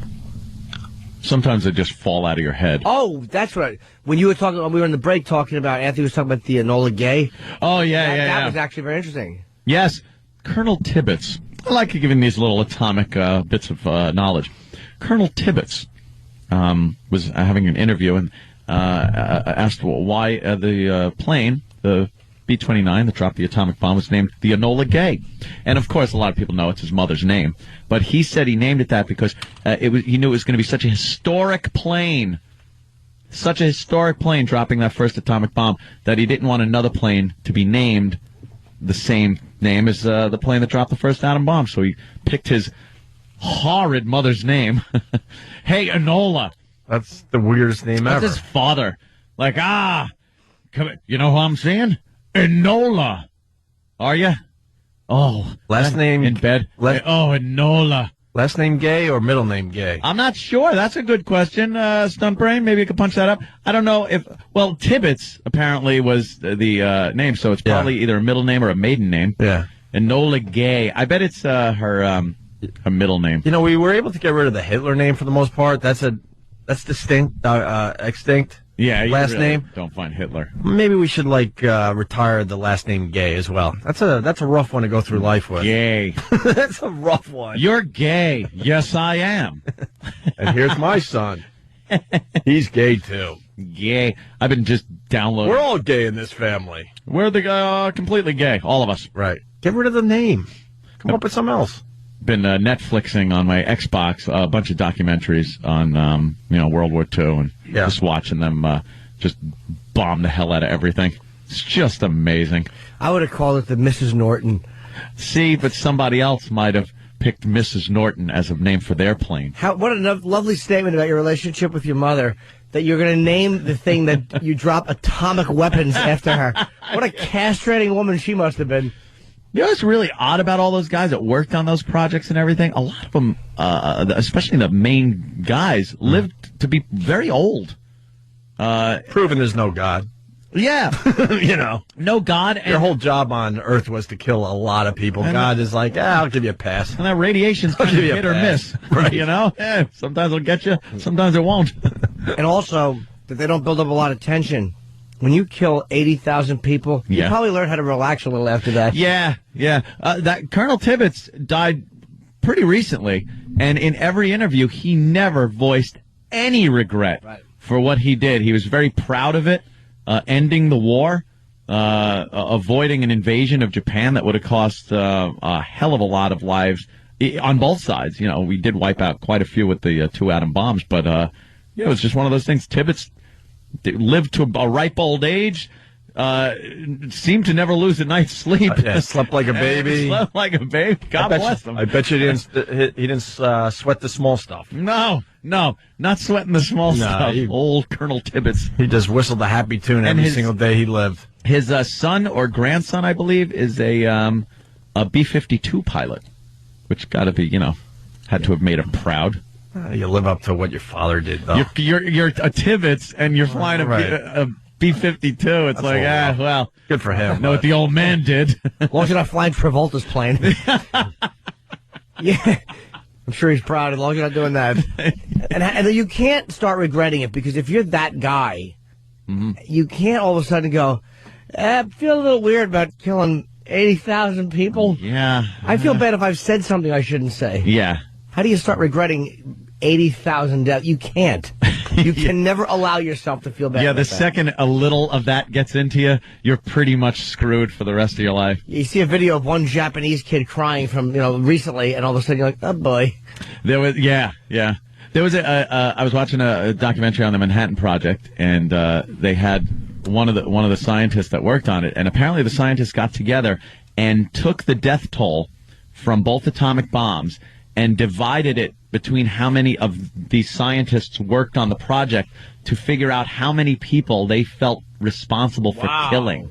And again, they didn't regret it, but he said it did give them a weird kind of feeling to know that their research and hard work went into killing so many people apiece, You'd feel bad even if there was 80,000 of you that worked on it. Yeah, because like one guy.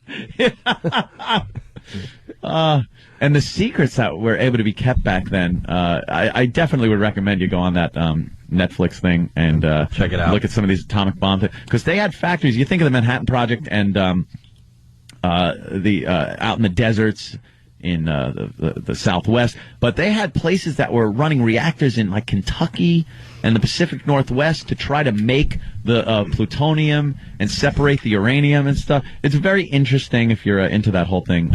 Very interesting watch. We all know how it ends too. What did they think they were doing? Like how do you we need something?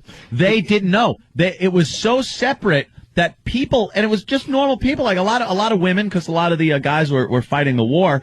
Would work in these plants, and they would just tell them they were building something for the military. They didn't know. They thought it was tank parts or something. Everything was so compartmentalized and separate that they never knew what they were making. Who oversaw the whole thing? Was there one guy that knew it all? It was like Oppenheimer oversaw the project. The Oppenheimer Fund? Oppenheimer Fund. Old Opie. He was, and then later he was pretty much chastised for things for his socialist leanings. Pretty much saved a lot of people, ended the war, and Einstein, another one. He worked on the Manhattan Project. Well, he was one that he was involved in some of that stuff. He wrote a letter to Roosevelt and said, "Look, the Germans who made a grave error because all these scientists were Jewish." And the Germans made a grave error in their treatment of Jews because all these scientists left Germany, came to the United States, and started working on the bomb. Because at the same time, the Germans were working on it. They wanted that bomb first, obviously. But we had all their Jewish scientists.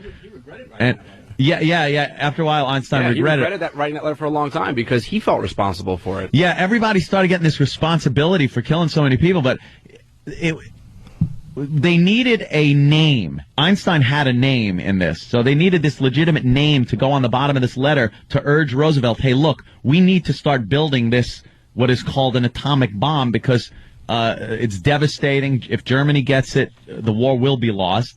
If Japan gets it, same thing. So he signed that letter and gave it, and regretted it later, feeling responsible. Everybody had this responsibility, but it was just one of those, it's war. It was war fought the way war's supposed to be fought, especially back then. Yep. And it ended it within days of those two bombs. Boy, those Japanese were right on the deck of that ship saying, where do we sign? Holy Jesus, that was unbelievable. I was seeing that for the first time. Blew up. What the F is this? Now we understand it, but to see it, like, what? And untested, really, pretty much one of those bombs. They tested what they called the gadget, but it wasn't in bomb form. It was like a patchwork of wires going in from towers and bunkers. So to take all that and put it in a self-contained unit that is going to be dropped, that was never tested. So they never knew if it was really going to work, and both of them worked perfectly. Unbelievable. Youch. And I hate when the Japanese every year celebrate it and get all mad. It's like, look, your practices during that war weren't stellar either. They were some of the worst as far as treatment of prisoners and just savagery on the battlefield. So if it took those two to end the war, hey, whatever. Sorry. Let's say hi to Dan the trucker. Dan, you're from Tennessee. Yeah, I'm from Oak Ridge, man, where they processed the uranium. They built Oak Ridge just for that reason. Yeah, 10%.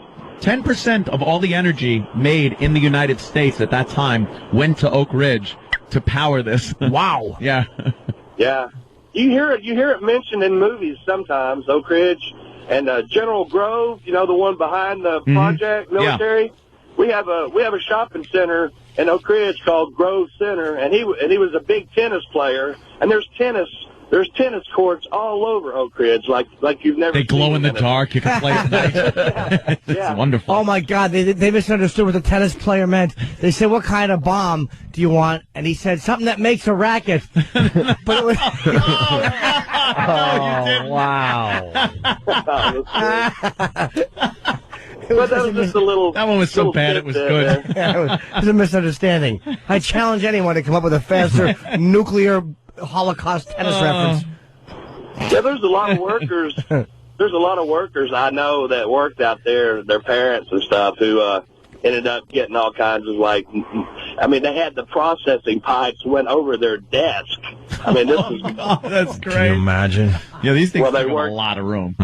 Oh yeah, they had no idea what they were dealing with, and then now they've all been been awarded money because of nickel and all these all the infiltration of nickel in their system, and there's a lot of people received a lot of money for that. But I thought a lot of people don't realize that's where the uranium for Fat Boy and Little Man was made, right in my town. All right, Dan, thank you, sir. Can I tell you about the movie I'm writing? It's about we have to save the president. I'm kind of starting myself with the president's in danger, and I have to save him. And if I don't save him, there's going to be a nuclear war.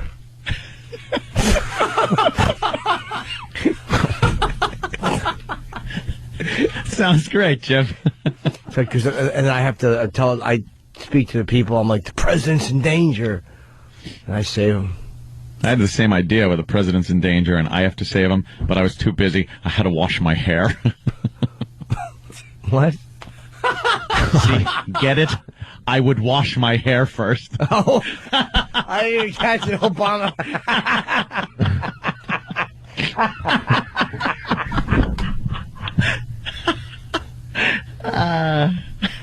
Just piggybacking my pal Jim. I didn't even think of Obama. I like your idea. It's never been done. No, but because and then at the end I say the insanity of a nuclear war, and I point out how our bombs will kill them and their bombs will kill us. Where will it end? Yeah, I like that. I'll throw that in. That's good. Please. That's good. Get a writing credit. Where will it end? Where will it end? I'll even say that twice. Yes, twice. Oh yeah. Drive that point home. That's right. I want Jack Black involved. Yeah, I want him to play like the president. There's nothing douchier than watching a movie with that kind of sentiment at the end and stuff. Sylvester Stallone's great for those. The end of the movie, just awful, pontificating. Shut it. Oh, you got to give the message. Yeah, the message, the all-important message. We got to take a break. Judah Friedlander from 30 Rock is here, and also The Wrestler. Ooh. Let's not forget Judah Friedlander was in The Wrestler. The Wrestler? He was, I'll ask him when he comes in. I don't remember. I mean, I've seen a lot of stuff. Judah, was he, Judah pops up in everything. I know. He was actually in Dr. Zhivago. I'm like, how did you get in that? You weren't alive. Son of a bitch. He's in a lot of projects. You just called me out. Wow. He was, well, Todd Barry was played, who's a comedian, a very funny comedian, played, the boss. Yeah. The douchey boss. I wanted Mickey Rourke to throw him through a deli window. I wanted Mickey Rourke to beat Todd Barry so badly. Yeah. Oh. What part did Judah play? In The Wrestler? Was he like a super fan? No, he was the promoter at the autograph signing. Oh, boy. Okay. Oh, at the autograph signing. How do I not remember? Oh, my God. Now I feel like an idiot. He's listening to this, too. Yeah, okay. I remember. We do have to take a break. Heading toward the Grammys, so we're going to start up some Grammy moments here. Right. On the Opie and Anthony Show. It's an Opie and Anthony Grammy Minute. Best female pop vocal, Duffy, Mercy. Got me begging you for mercy. Why won't you release me? You got me begging you for mercy. Why won't you release me? I said release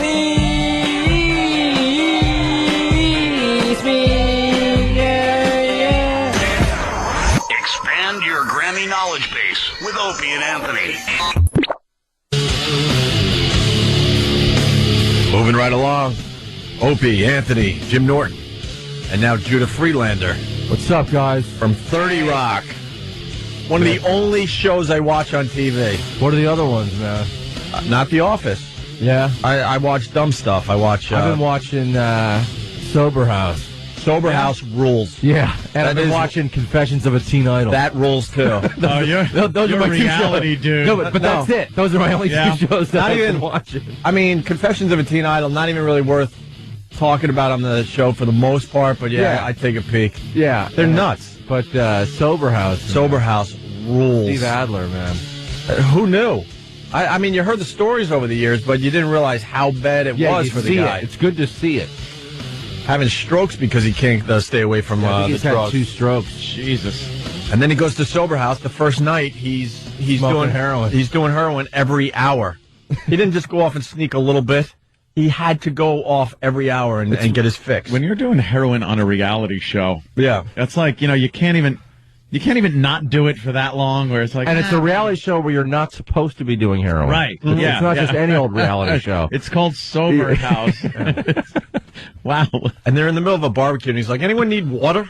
I need water." And everyone's like, "Water? Nobody needs water." So he's barbecue. So he's going to put his hand up. I like when he couldn't find his room.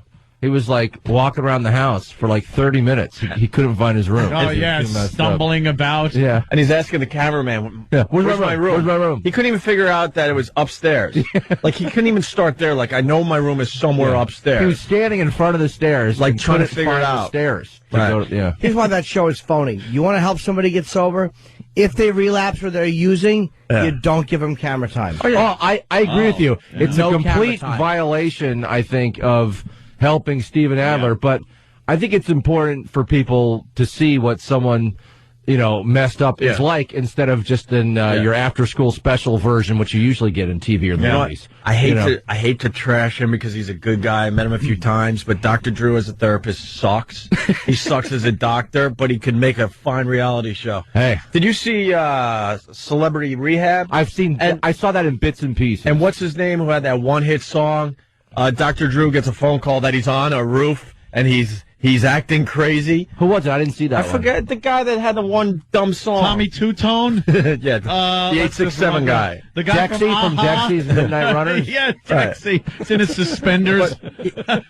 He was on the first... Suave?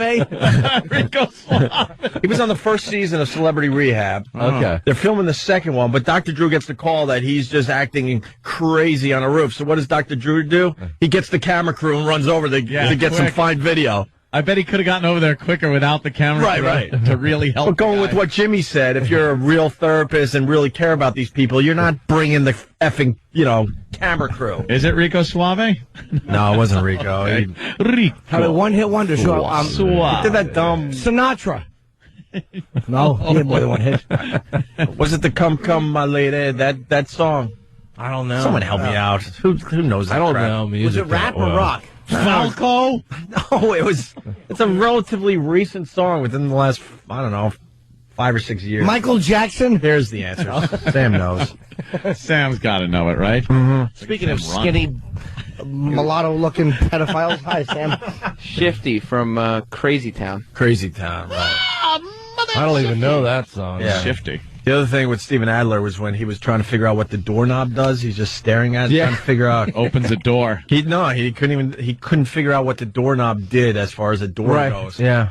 But no, I think on a certain level, it's manipulative and completely wrong. But on a certain level, I think it's for people that haven't done drugs and stuff or haven't known people that have. I think it's good. No, it's not. Yeah, it looks like a lot of fun. It does. Not with Adler. I go the other way. Fun to Not with Adler. Like a lot not of with fun. Adler. It looks like you're handicapped. It doesn't look fun like with fun. Adler. He looks retarded, though, so it could be anything. He's speaking English, and they still have to put up subtitles for everything he says. That's like First 48. Same thing. Butterfly. Got to put up subtitles whenever they're interviewing somebody that's been arrested. I was like, I have no idea what this guy's saying. And they put the subtitles for the cops, too, just so it doesn't look too bad. So it doesn't look like they're just... Yeah. You can completely hear what the cop's saying. Well, we found the body outside of your house, and it's being written on the bottom. And the guy's like, I don't know what's getting balls. I think that's not cool. They should only subtitle it if you can't hear the dude. Oh, really? No PC subtitling. Yeah. Yeah. I'm kind of bummed you're not wearing your hat with, like, the funny saying on it. Yeah, I have it here later. I'm going to tape some stuff later. You got the winter hat on today. Yeah, I'm ready for the outdoors. And that's why I forgot who you were in The Wrestler, because you didn't have the hat, and you didn't have the glasses, and you had, like, a big beard. Yeah, I grew that beard about 3 months, yeah. Did they ask you to grow it, or you wanted to? You said, I wanted to, and they wanted me not to look like I normally do, and I felt I shouldn't. I should, because the movie was going for a real documentary feel, so I didn't want anyone to possibly, recognize me in it, so I want to be different. You pop up everywhere, though. And I wanted to make it, authentic, and that, I think the look that I got, I'm a big wrestling fan, and I also did a lot of research. This one wrestler from ECW, the Blue Meanie, I did a lot of research with him. I talked with him a lot, and I want to get the look right and everything. So here's how good Judah's doing in his career. This is how you know someone is doing a lot of legitimate acting work. He did a movie with Mickey Rourke, and he goes, I just didn't want to be recognized. Yeah. That's how you know a guy is really successful. I tell you, though, when we were filming it, people weren't recognizing Rourke. I mean, now people are so used to seeing the clips, but when footage first came up of him in it, they're like, that's Mickey Rourke? Because the hair and everything, but it was great working with him, man. That guy was awesome. Is he a cool dude? Yeah, it was really weird, man. Because I could never tell if he was, like, fully in character or not, but I think he's the best physical actor I've ever worked with. Wow. Like, I have one quick scene at the beginning of the movie. It's the first shot of the movie where he's just sitting in looks like an elementary school room, and his back's to the camera. You don't see his face, and then I walk in, you don't see my face, and I just pay him his money, like a small amount of money. And just that scene, it's like, you just see his back, and he was still interesting. Mm-hmm. Just looking at his back, and I'm like, wow, this guy's a great actor. You just see his back, and he's blowing me off the screen, and it's his back. I lose people's interest when it's my face, and I'm in a tuxedo holding sparklers. So it was great, man. It was a trip. It was like being in a documentary, because it was like, like I remember one time we tripped over the lines a little bit, and the director's like, no, that's great, because they're just going for natural. People would trip dialogue. over their lines like right. that. It's not like other shows you work on where you're supposed to hit your mark, nail your line. It's like none of that. It was just like totally loose and low key. Yeah. Was he nice to you? Sorry. Yeah, he was. It was weird, because sometimes we're filming it. We were doing this one scene, and I thought we were like, like old buddies in it, but he was kind of being like mean to me in the scene, and then I'm like, all right, maybe we're not old buddies in the movie, maybe we're nemesis. I don't know, so it was kind of weird. And then on a break at the end of the day, I tell him, I'm a huge fan of his. I just like to get a picture with him. You know the deal, Jim. Oh yeah, yeah. So, and he was like, "Oh yeah, awesome. Yeah, let's take a photo." So he was just kind of like, I think, just so in the moment, when we were filming this stuff. But then on the breaks, yeah, he was awesome. Now, would you want a guy like that, like you're doing a scene with him? Would you think to say to him, "Hey, look, what's our relationship here?" Because obviously, what he wants it to be is what it's going to be. Well, I took all my cues from Darren Aronofsky, the director, because he was actually keeping Mickey was actually off with him beforehand, and then Darren would come up to me, and then he would tell me what it is we're going to do, and then he'd say, like, Mickey might he might make up some dialogue, throw some stuff at you, just go with it. And I was like, awesome. That's the way. I hate memorizing lines. I would love to improvise a scene every time. See, Jimmy, the director is who tells the actor what the relationship would be and things like that, and how they should act. He wouldn't just go to Mickey Rourke and say, "Hey, how am I supposed to act with you?" Well, no. But I mean, if Mickey is like you said, like you thought he was going to be one way to you. Right, that's just the way I interpreted the script, but I think he had a different read on it. Oh, backpedaling, Jimmy. I'm not. I'm saying, but wouldn't you say to Mickey? Teasing. I love Jimmy. When I do an acting gig, yes.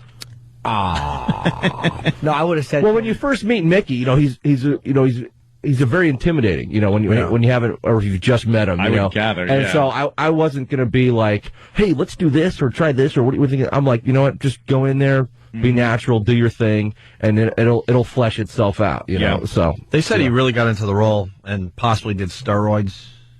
I know I'm not going to get anywhere with this, but it's probably possible. Yeah, probably possible. They're strongly suggesting that he, went into the role big time. Yeah, and was doing what some of the old school wrestlers used to do. Hey, I did steroids for the role. And I was just a wrestling promoter. So, I was pretty jacked. That's why I wore a really baggy hockey shirt. Hey, someone has a question about one of your hats. Sure. Okay. Let's say hi to this. I don't know your name, sir. It's not on the screen. You got a question for Judah? Yes, Ryan. Hey, Ryan. Good evening. Hey. Anyway, I had a question about one of the hats he wore on 30 Rock. I read somewhere it was like a line from Roadhouse or something like that. I know Ant's a big Roadhouse fan. Okay. Yeah. All right. On one episode, I wore two hats that were both Roadhouse references. One hat said "right boot," and the other hat said "got it."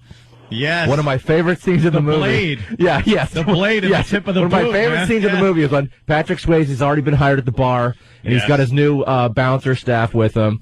They're at the bar. He's at the bar with his bouncers, literally like 50 feet away, 100 people on the dance floor. The bad guys walk in, and somehow Swayze's able to see their feet. Yeah. And they cut to a close-up with the guy's boot, and a knife pops out of the tip. And somehow Swayze is able to see this from like 50 feet away, all these dancers, and then he just leans over to one of his bouncer guys and goes, "Right boot," and the guy goes, "Got it." Got it. So that's one of my favorite ridiculous cheesy lines in that movie. So that was like a tribute to Roadhouse. First of all, how could you even say that? How could he say it? He was brought in because he's the best bouncer in the country. That's true. They brought him in just for that purpose. Yeah. He was the best. He is Dalton with a degree in philosophy from NYU. Yes, that's true. And he practices like kung fu out in the setting sun. Ew, is that what he did in that movie? Oh, yeah. It is the best. I will never it's one of miss the Roadhouse. top trashy movies of all time. But I will never miss Roadhouse if it's on. You have to watch it. I never saw the whole thing. You got to see it, and you got to see it unedited because there's lots of swearing, lots of nudity. It's one of those movies you're watching, and you're like, I can't believe they're doing this. Yeah. And as you're saying that, you see something that just topped what you were just talking about. Horrible. In douchey? When Dalton walks in and just starts firing people. Yeah. I love that scene where he's just firing people because he's Dalton. Yeah, he's Dalton. He's the best. The owner of the place is just like, hey, it's Dalton. And Kelly Lynch is the doctor wearing a miniskirt on the job, and Ben Gazzara's great in it. Yeah. It's an awesome movie. What year is that? That's It's got to be late 80s, I'm guessing. I would guess around 89 or so. I got to see that again. Swayze. Directed by Rowdy Harrington, I believe. Really? Yeah. And why is that important?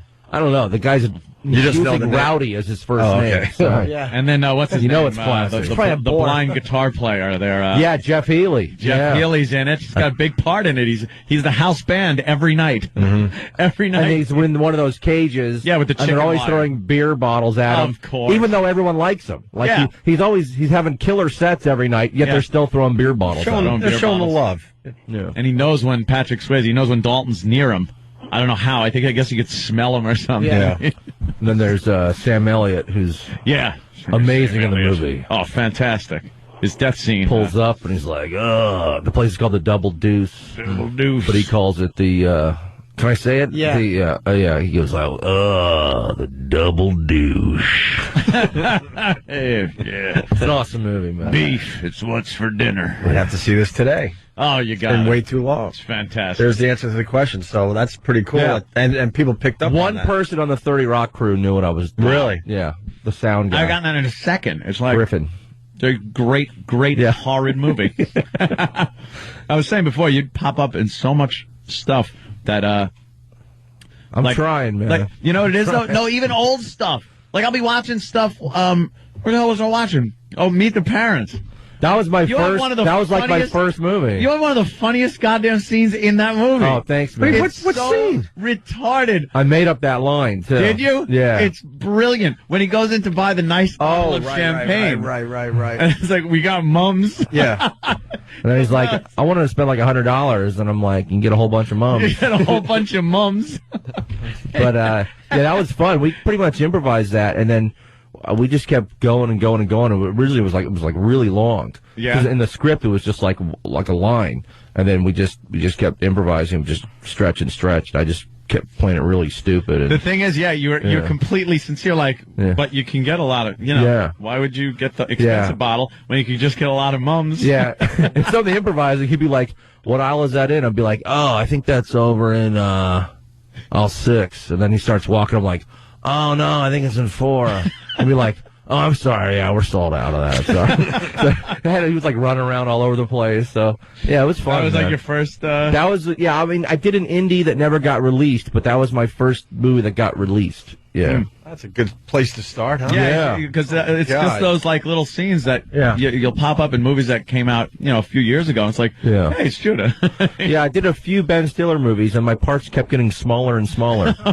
That was actually the biggest role I've had. Yeah. He's probably a little jealous. Yeah. Well, no, I don't know. Who knows? I'm just trying to pump you up a little, Judah. Why don't you just go with it? I don't know. Hey, you were in a movie I want to see, I haven't seen yet. Just tell me flat out if it was good or not. Chapter 27 about Mark David Chapman. I saw them filming. I'll give you that movie. That's right, it was in my neighborhood. Yeah, I'll give you 2 reviews. Okay. And, some people think it's awesome, and it's a very moody, very slow movie. Right. And some people think it's just too slow, not enough going on. Right. And Lindsay Lohan's in that? A little bit as a fan or something. And, And it's almost all Jared Leto, and he's really good at it. And Jared Leto gained like 70, 80 pounds for the role or something. Yeah, crazy. well, that was the thing. He looked just like Mark David. He was supposed to be the fat guy. That's weird. And I'm in the movie, so I had to lose weight to try to make him look... Right. Because I was like the same size as him when he put on 60 pounds. So I lost about 15 pounds to try to make him look bigger. So I wouldn't be the fat guy. And man, they were still close. They were brave because they were filming right outside the Dakota. Yeah. And Jared Leto's walking around. There's a picture of him right now. Wow. We can maybe put it up on onaradio.com. Looks exactly Mark David Mark David. He was Chapman. great, man. And the people that live in the Dakota now would just yell and scream. Well, one person would blare their radio every time we started and shine lights out every time we started. And there were filming. protests. It was like, shut up, you dummies. Yeah, it took balls to try to film outside. Yeah, they were just saying it's wrong to make a movie about. Yeah, of course. What St. John? Just stop it. I mean, the movie wasn't glamorizing the guy at all. Yeah, they were disrupting the production at every chance they got. So how did they actually do it with the radio? Well, I told one of the ADs, I'm like, because he would always go, and action. I'm like, stop calling action. Yeah. I'm like, it's like the lieutenant wearing the bars on his helmet. I'm like, why don't you come up to us and just and don't say action and just give us a hand signal or just whisper to us that all right, we're going to roll now, and then you start rolling, and at the end you can say cut. Don't cue them. And everybody. and he didn't listen to me. And then I told Leto that, and he goes, oh, that's actually a good idea. Good idea. And then he told the director, and then they started doing that. Who was the ass blasting the radio? It was someone who lived in the building. Man. But I'll say this: the Yoko, the production designer of the movie was great because we filmed on that block of the Dakota, but all the stuff that takes place in that sort of entranceway to the Dakota, that was filmed on a soundstage because they would let us film right in front of the Dakota, but they wouldn't let us film on their property spot. Or the actual spot where so you build got shot. Yeah, so they built us, and it looked like the way it cuts, you can't really tell. So the Dakota actually wouldn't let you do their thing, but the city allowed you to rent the space, or allowed them to rent the space, or how that works? I don't know the details of that. Maybe the Dakota said you can film in front of our building, but not inside. I don't think they had. I don't know. I don't think they had a choice. We learned from Anthony. It's government property. Government property. That's what you said as a kid. Right. You taunt your enemy from the curb, and they go, "Get off my property." You go, "Government's property. Government property." For some reason, I don't think the Dakota agreed to that. You knew the government. All the regulations as per what was government property. Zoning laws. Yeah, zoning laws, all kinds of stuff like that. You're on my grass, government property. I like that. Yeah, it worked well as a But kid. Leto was great in that, and he was in character all the time. Oh, so it was weird. And so in between takes, I would just rip on him, man. It was like, hanging out with the real guy and just being able to just tear him down and destroy him. So it was kind of great. Wow, it probably helped him. To be like, wow, so you're married, but your wife, she's in Hawaii. She didn't come with you, huh? What's up with that? Just, And he would go with it? Yeah. That's so weird. I mean, I wish they filmed that stuff, because that was just bizarre. Yeah. It was really trippy. I taught twice on the movie after we finished filming, and then once on a break when we wrapped for the day. He was talking as Jared Leto. The other time he was always in character. That's weird. But as an actor, I liked it, because it keeps. Sometimes if you keep going in and out, especially if you're playing someone who's so different than you, it's actually harder than just staying in it. But is it embarrassing? I would be, again, I'm not obviously not a real actor like that, but is it embarrassing for a guy to stay in character and everyone's like, it's Jared, but he's pretending to be someone else? I think some of the crew felt that way, but I think it's fine, man. He didn't care if they felt that way. Oh, he didn't. Yeah, he didn't care about what anyone thought. I mean, he was just into his thing. And I thought he was excellent in the movie. You hear the Christian Bale audio? Oh, that was awesome. Isn't that fantastic? That was awesome. I don't know if he's right or not, but that's what I said. Just hearing the venting is awesome. Who cares if he's right or not? I love it. Yeah. Why do we love hearing someone so angry? And I think he was yelling at the DP, like a major person in the movie, not like. It wasn't some grip or something. Yeah. He's yelling at the director of photography. He's probably yelling at an Oscar winner. But that Christian Bale was right. When he said it was the second time the guy had walked on, he's doing a scene, and this dummy is just bumbling into his sight line behind Bryce Howard. Yeah, can throw you, yeah.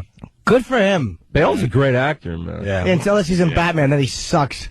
We got to take a break. We could continue. Judah Friedlander playing comics here in New York, February 13th and 14th. 212-524-2500 for tickets to see Judah Friedlander. All right? Yeah, man. Opie and Anthony. Opie and Anthony, one of our pals, stopped by to say hi. Judah Friedlander.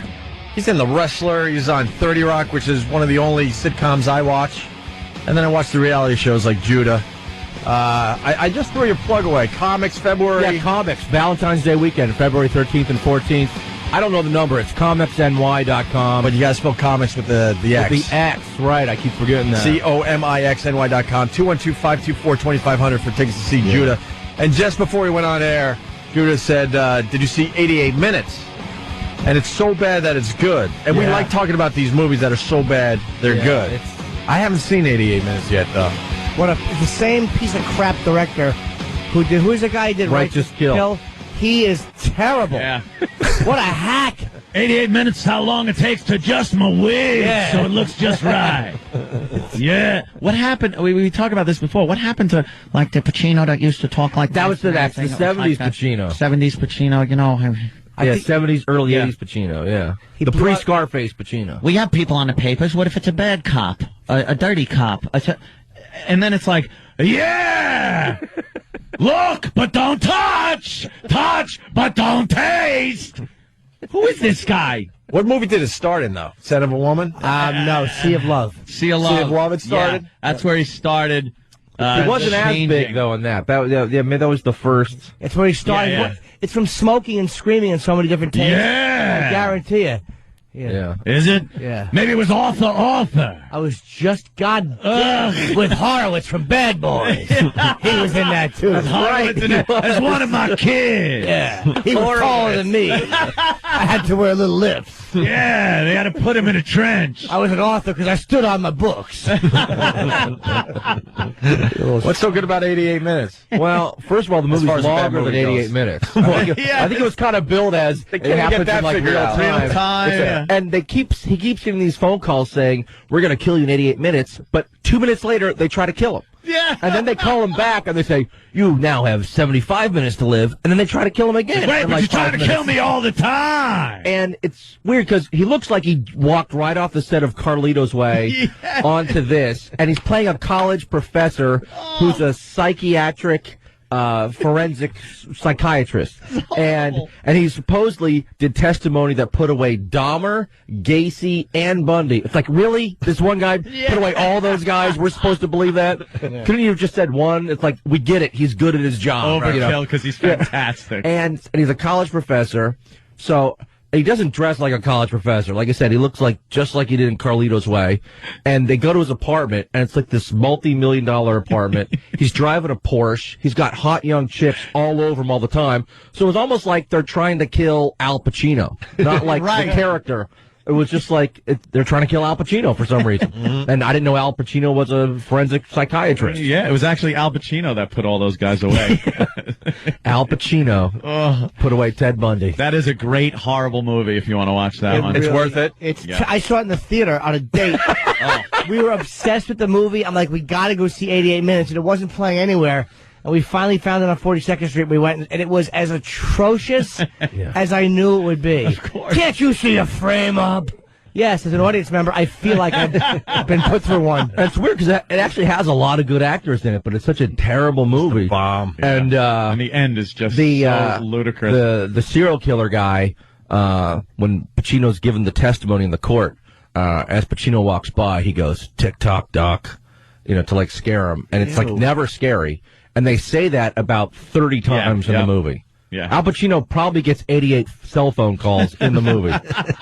Every scene is just, hello, and he's never scared that they're going to kill him or anything. Yeah. He's a professor. It's pretty great. Does he address the fact that he has a wig that's 14 tones lighter than the rest of his hair? I don't know what's going on with his hair, but his hair is not only different in every scene, it's different within every shot within each scene. It's going in every different. It's unbelievable. A life of its own. Yeah. It's pretty 88 amazing. wigs. That's how many I wore. Was that the wig from 88 Minutes right there? Yeah, look That's at the this one? wig. Wow. That's hilarious. That's ridiculous. He should put that on his head to be ironic in a sketch. And then there was that movie where he played the Insomniac. Was it called Insomniac? Oh, that was with Robin Williams. Yeah, with Robin Williams. I just that could have been a good movie. The other day. Almost was good. At that point in his career, he had a fingernail fungus. Yeah. That was going on where his nails were like thick black. And you see it in the movie? Yeah. I was like, what the hell? Rewind that. It wasn't nail polish. He wasn't trying to be. If it was nail polish, it would have some kind of uniformity to it. It looked like that's him doing all that blow in Scarface. Yeah, maybe that was it. Yeah, how to get into character. It's caused by wig glue. Look at the picture. Oh, is that it? Yeah, he's got like. We'll pop that up on O&A Radio. And his thumbs looked worse than his fingers do. So I have no idea what was going on. It is the wig glue. It's from itching my head and getting wig glue under my nails. Yeah. Yeah, I love Al Pacino, but that movie is so bad. Another one I liked that was terrible was what was it? It was with the Matthew McConaughey, Two for the Money. Ugh. Where he runs it's about sports gambling. Right. And the movie's so bad because they obviously couldn't get the rights. It was all about football gambling, but they couldn't get the rights to any NFL footage. So the whole movie is just shots of the guys cheering, going, yeah, catch it. Oh, he dropped they it. couldn't show any. There's literally like 15 seconds of football footage throughout the entire movie. And the whole movie is about football. Yeah, it's so bad. That's great. One of our favorites is Twister. I was telling you during the break, Twister, when it came out, blockbuster, like a brilliant piece of filmmaking. Oh, that's a stretch, obviously, but yeah, now you go like back. A breakthrough effects. Yeah, terrible effects. movie. But now you go back, and it is so bad. It's great to watch. It's like, they're extreme. Yeah, man. Category 4. Yeah, let's go, dude. We're in it, man. Let's see a funnel, man. And they're driving right towards it, and look out. There's no way you can drive towards a tornado. It physically can't happen. Just stop. What were they trying to prove? And then they were trying to put Dorothy. Yeah, I know. See, all that, the thing. Yeah, what were they? Why were they chasing these things? Yeah, what was just to film? Because the one, what's her name? Helen Hunt's character. Helen Hunt lost her family, or her father got sucked up in a Category 5 or whatever it's called. No more cheesy. So when you be done with tornadoes? It at that was point? so bad. Why would you chase them? She's chasing the tornadoes, And then they're trying to get these sensors up into the tornado, an F5, yeah. That's right. Into the tornado to, like, get some computer readout. And any idiot can look at this and go, first of all, why do you have it in this container that you have to take off the back of a truck and place in the path of the tornado and just scatter these sensors around on the ground and let the tornado pick it up. But they got to drive it, like, right into the tornado. Turn them off. But we hope to change all that with a system that I have devised. God, he sucks. No, shut up! Turn him off. Sure. What a wiener. He really is in love with himself. I thought it was just a summer thing. Dude, he's going to rue the day. He's going to rue the day he came up against the extreme, baby. The extreme. Amen, man. Bill, I'm talking imminent ruage. Imminent ruage. Douche I chills. was just wondering why do you call Billy the extreme? Because Billy is the extreme. Bill's the most out of control. What happened to the, that's the discussion where they get into the F4. Yeah. The F1, F2, F3, F4, and then the dumb, soon-to-be, wife, that he winds up, getting rid of, goes, is there an F5? What's an F5? And you just hear like everyone drops their stuff, and it's the slow thing. And one guy has to, you got it? Back there's a strong F2, F3 maybe. Bet we see some F4s today. That'd be sweet. 4 is good. 4 will relocate your house fairly efficiently. Is there an F5? The silverware. What would that be like? The finger of God. The finger of God. Why don't you take the finger of God and stick it firmly? Have you ever seen an F5? Just one of us. Music. Oh, I was wishing an F5 came tearing through my house during that part. It would have done less damage. Is there an F5? No, it ends at 4. No, at 4. That's it. Let's go. Sorry. What if one guy, they say, is there an F5? Yeah, but it's much worse. Yeah. No, they had to drop their silverware and just sit there and go, finger of God. Yeah, we got other clips, but you get the idea. That'd be a great answer if they said, what did Karen Carpenter jam down her throat night after night? Topical joke, Jim. Yeah, right? You pick an anorexic from the 70s. I remember Twister had a good trailer. It was just like people were like a cow flying and like hitting the camera or something like that. We got debris. We got a cow. Yeah, it should have called Debris. Debris. That'd be good. And then they had the big oil truck or a fuel truck comes flying into them. Right. Like the trailer looked good. It made you go, oh yeah, I'd see that. But then all these like young grunge guys that are just too cool and extreme. They're so extreme. And then you have the corporate sponsored guys in the black SUVs, and they're the stuck up, they're sponsored and they got money. We're just extreme and we have like a 6th sense. Tornadoes, man. We don't even need the equipment, man. It's like they're at the drive-in. It's like a hurricane. A tornado's heading this way. And Bill Paxton goes, it's already here. And then, of course, the movie screen starts getting taken away. And I was pissed because The Shining was at least playing at the drive-in movie theater that they were at. And I was enjoying that part of the movie. You started a drive-in? Yeah. Oh, no. The in the movie. Oh, right. In the movie, when the tornado hits, The Shining is on the screen. Yeah. And that's the best part of the movie, is watching The Shining on the drive-in screen that they are at. Yeah. Never show a clip of a better movie in your movie. That should be a rule of thumb right there. They should have had Roadhouse or something on there, right? Exactly. It's that masterpiece. Let's say hi to Jake in Jersey. Jake. Hey, how you guys doing? Good. We're hanging with Judah Friedlander. Judah, I got a question for you. What's up, man? In the wrestler, you were wearing a hockey jersey. There was a Devils jersey, but not a Devils jersey.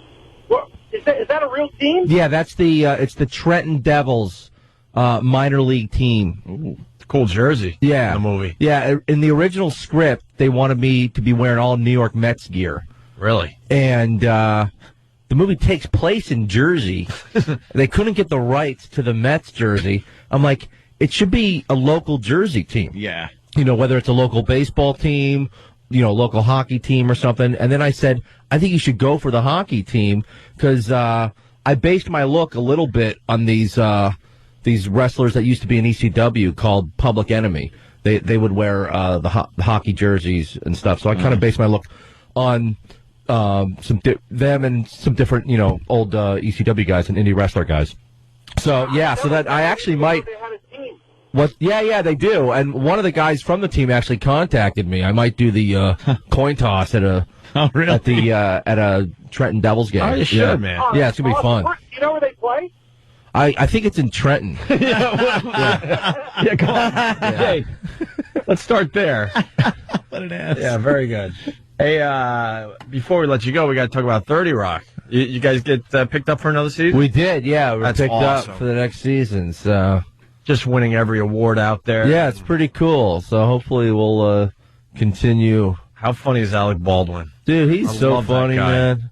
He's an awesome dude. He loves comedy too. He's not like, because some people don't like you stealing a scene. He's like, he loves. If someone's funny, he loves it. He's a laugher, Some people don't want anyone to take their spotlight. He's the opposite of that, man. He's great. Is he cool to work with? Dude, he's the man. It's like. You leave you any voicemails? No voicemails. But no, he's just he's like a man's man. He's just one of those dudes. He's just cool. You like him, He's just a cool guy. He's really good in what was he in recently?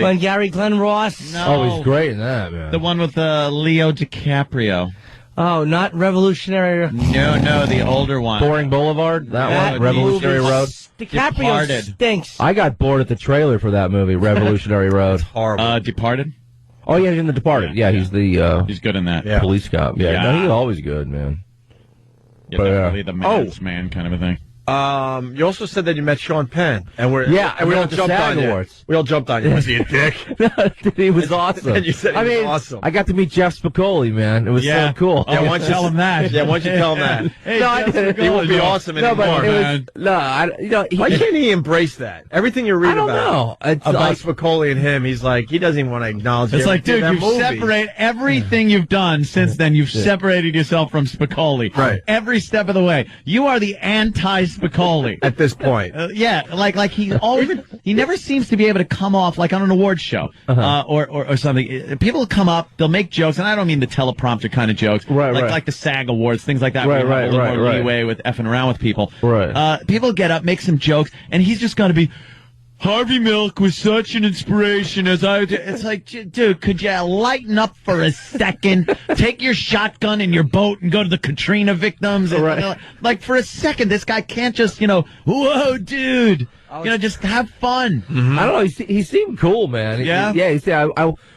Our table was sitting near the 30 Rock table was kind of near the milk table. They put every project at like different tables. And then during one of the commercial breaks, we sort of made eye contact. I came over and I said hi to him, and then I went with my brother. My brother flew out and he came with me, and I go, hey, it's cool if my brother meet you. And he's like, yeah. So I brought my brother over. Yeah, he was really cool. And then I did this movie called Feast, a horror comedy movie. I may have talked about it on here before. It was the last Project Greenlight movie. Sean Penn's mom was actually in that. Eileen Ryan. She's great. She's like, I don't know. She might be. She was late 70s at the time we were doing it, and. She really cool, funny old lady. And I told Sean that, and he's like, oh yeah. And it turns out Sean went to junior high. He told me he went to junior high school with the director of that movie. And, which I didn't know. And that's how they got her in the movie. So you were able to keep the conversation going. Yeah. No, it was a quick day, but he was very cool, man. He was I always like to know when the conversation actually ends, where you go, oh my God, I have nothing else for this guy. I'm done. Yeah, it's usually when someone really famous comes by and starts talking to them, then you're like, okay, I guess I'm out of here. Yeah. Josh Brolin shows up, and you're like, all right, then it's over. Go. Yeah, gotta go. Yeah. You can be the guy in between, like looking at each of them as they continue I've been that guy a lot. Oh, that's the worst guy to be. Guy. Oh, you're standing there just watching them converse. Yeah. Look like you're watching a tennis game. Your head's going back and forth as they talk to each other, and you have nothing to say. Or you go like, yeah. I'm good at here. I'll do it. Yeah. Yeah. See, I'm good at that, man. I met Seinfeld once at the Colin Quinn roast before he got married, and after the festivities, he was on stage. So I walk up and I just go, I got it. I'm not going to talk about Seinfeld. I'm going to go, that movie you did, Comedian, was just amazing. I just got to tell you. And he perked up like, oh wow, thank you. And then Yeah, then what? There you go. I'm just doing the silence, and I just didn't. My mind went blank. I'm like, how do I don't even have a follow up, and then I awkwardly walked off the stage, and I felt my whole body heat up. Like, what a loser you are. Jerry's an uncomfortable guy because he won't keep it going for you. Right. That's exactly, I think, what I was hoping for. He likes to see you squirm. Oh, yeah. He's just brutally honest. Like, he doesn't have any need. He'll talk to you, but he's not going to force a conversation to make you comfortable. Right. Dude, Jerry, I love that thing you did. Oh, thank you. Yeah. I think I actually said... And that's where it stops. I think I actually said, okay then. Alrighty. And just had to awkwardly turn around and... Well, the Sean Penn meeting I had was good because it was during a commercial break, so I only had a minute to talk to him. Oh, that's good. When you got to get perfect seat, so it worked out well, that one. Yeah, perfect. Yeah, because sometimes you want to get out of that situation, but you don't know how. Right. Yeah, that happens, That's too. embarrassing. Yeah. Oh, I've told the Dennis Leary thing many times when Dennis was in Boston at a bar, and we were doing an event there. It was an opening. It was, what was it? Comics Come Home, Comics Come Home. We were just invited into the VIP area. In the VIP area. And my friend Adam Ferrara, I've known him for years and years. He's there. He's on Dennis's show. Rescue Me. So he goes, he's like, give me a minute. I'll introduce you to Dennis. So I'm like, okay, cool. I go to the bar, and then I'm getting a drink, and Dennis Leary walks right next to me. So I'm just like, I can do this by myself. So I go, Dennis, I'm friends with Adam Ferrara. Just want to say I love the show, and I go to shake his hand. He barely looked at me, put his hand out, went, yeah, thanks. And then turned his back to me. And everyone was watching. All of my friends were watching. We watched him walk up to him. And as I turned away to walk back to all my friends, they looked away real quick and looked at the floor. They didn't want to make eye contact with me. They were so embarrassed for me. That's like when a comic, bombs on stage. None of the other comedians would even look at the guy because it might rub off on you or something like that. Oh, you don't want that. You just go away. See, I love when another comic bombs on stage. Oh, yeah. Nothing I love more. People always ask me, do you watch other comedians? I'm like, I watch my friends only when they're bombing. Because it's just great. It's fun. Well, you're not going to bomb at comics. See what I did for you? Because we got to wrap up here. Judah Freelander from The Wrestler, from 30 Rock, from Chapter 27, Fear, Meet the Parents. What else? Spring Break Lawyer. Spring Break Lawyer. What? What? That's the worst sounding movie I've ever been in. Yeah, not the worst movie I've been in, but it is definitely the worst sounding movie I've ever been in. Starring who? Brad Rader was the guy that played the Spring Break Lawyer. Spring Break Lawyer. Just a great title, man. It was a made-for-MTV movie that was later released on VHS only. Wow, and that's in 2000. DVD was around. Oh, really? And it was VHS. That's funny. Judah Freelander Comics, February 13th and 14th. That's, of course, Valentine's Day weekend. COMIXNY.com or call 212-524-2500. We got to get the hell out of here. Thanks, man. You can also, I just want to plug my website, worldchampionoftheworld.com. You got that? That's me, man. Nice. Yeah. See you guys tomorrow. Hold on, I got to plug Caroline's tonight. Oh! Nice. That's it. Plug done. Continuing with the Opie and Anthony show, we got to go right to the phone. We got Harvey Levin from TMZ on the line. Harvey! Hey, guys. I hear you got 3 minutes. I apologize. We start this morning meeting. We got to get it launched. Today's going to be a nightmare, too. Why is it a nightmare? What's going on? People sick here. I mean, it's just, there's something going through L.A. Oh, really? Captain Trips, I hope. What did you say? See, that's Captain Trips, I hope. That's the, from The Stand, Stephen King. Gotcha. Don't mind me. Yeah. So what are you guys working on for TMZ tonight? Well, I mean, I think, one of my favorite stories in a long time is this. I don't know if you guys heard about this pilot who flew Tommy Lee over the weekend. Do you guys hear this? Yeah, the helicopter guy? Yeah, he buzzed. Is he the one, Harvey, that landed the plane in the Hudson? No, he would be a different guy. This guy is famous for actually landing in a residential street in the Hollywood Hills to pick up Tommy Lee and Slash to go to a Nine Inch Nails concert in Orange County about a year and a half ago. And what's the problem with that? He's had his license suspended twice. It's revoked twice. Yeah. So we get this video. We actually put it up on the site about a couple hours ago. This guy took basically let his helicopter be used for a porn shoot in San Diego. And as payback for using the chopper, follow me here, the actress who starred in the movie basically agreed to satisfy him in the air over San Diego. What did he like? Wow. Was it a blowjob, a finger in the ass, a ball lick, a nipple lick, pussy on the mouth, asshole in the face? Door number 1 and door number 3, according to what you just said. Oh, wow, all right. He left the box out, huh? And he did this over San Diego. The FAA actually got photos of some of this last October, and they didn't do anything. And they told me the reason they didn't do anything is the investigator said they couldn't tell that they were in the air at the time. You can see the horizon on these planes. Yeah. And the chopper. So the FAA is now investigating, and then we got the video. There was video of this entire flight. Holy shit, so you got the video of the girl satisfying him up in the air? I mean, it's on the side. I got to see that. The FAA is now the FAA is all over this guy, but it really is, honestly. I mean, it's shocking, but... Don't be fresh. Hopefully this guy's taken out of the air for good. Well, hey, if he could fly a fucking helicopter, which ain't easy, while he's getting a blowjob, I think he deserves to be in the air. He should be in the air. He's probably one of the best pilots ever. I'd rather fly with him than Sully, I'm thinking. Yeah. This guy has some concentration. I heard Sully had a butt plug in when he landed in the Hudson. True? TMZ, true? But it was shaped like a black thumb. Oh, guys. Oh, guys. So, Harvey, what's going on with Lindsay Lohan? I've been hearing rumors or something. About? I don't know, with this whole drinking thing, and she's out with the Britney, and there's a whole... What is it?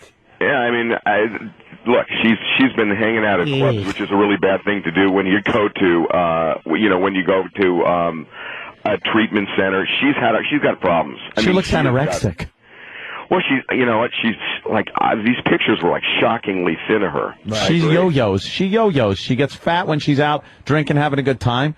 And then when she's not, she's a little skinny. But those cans, they look great on her.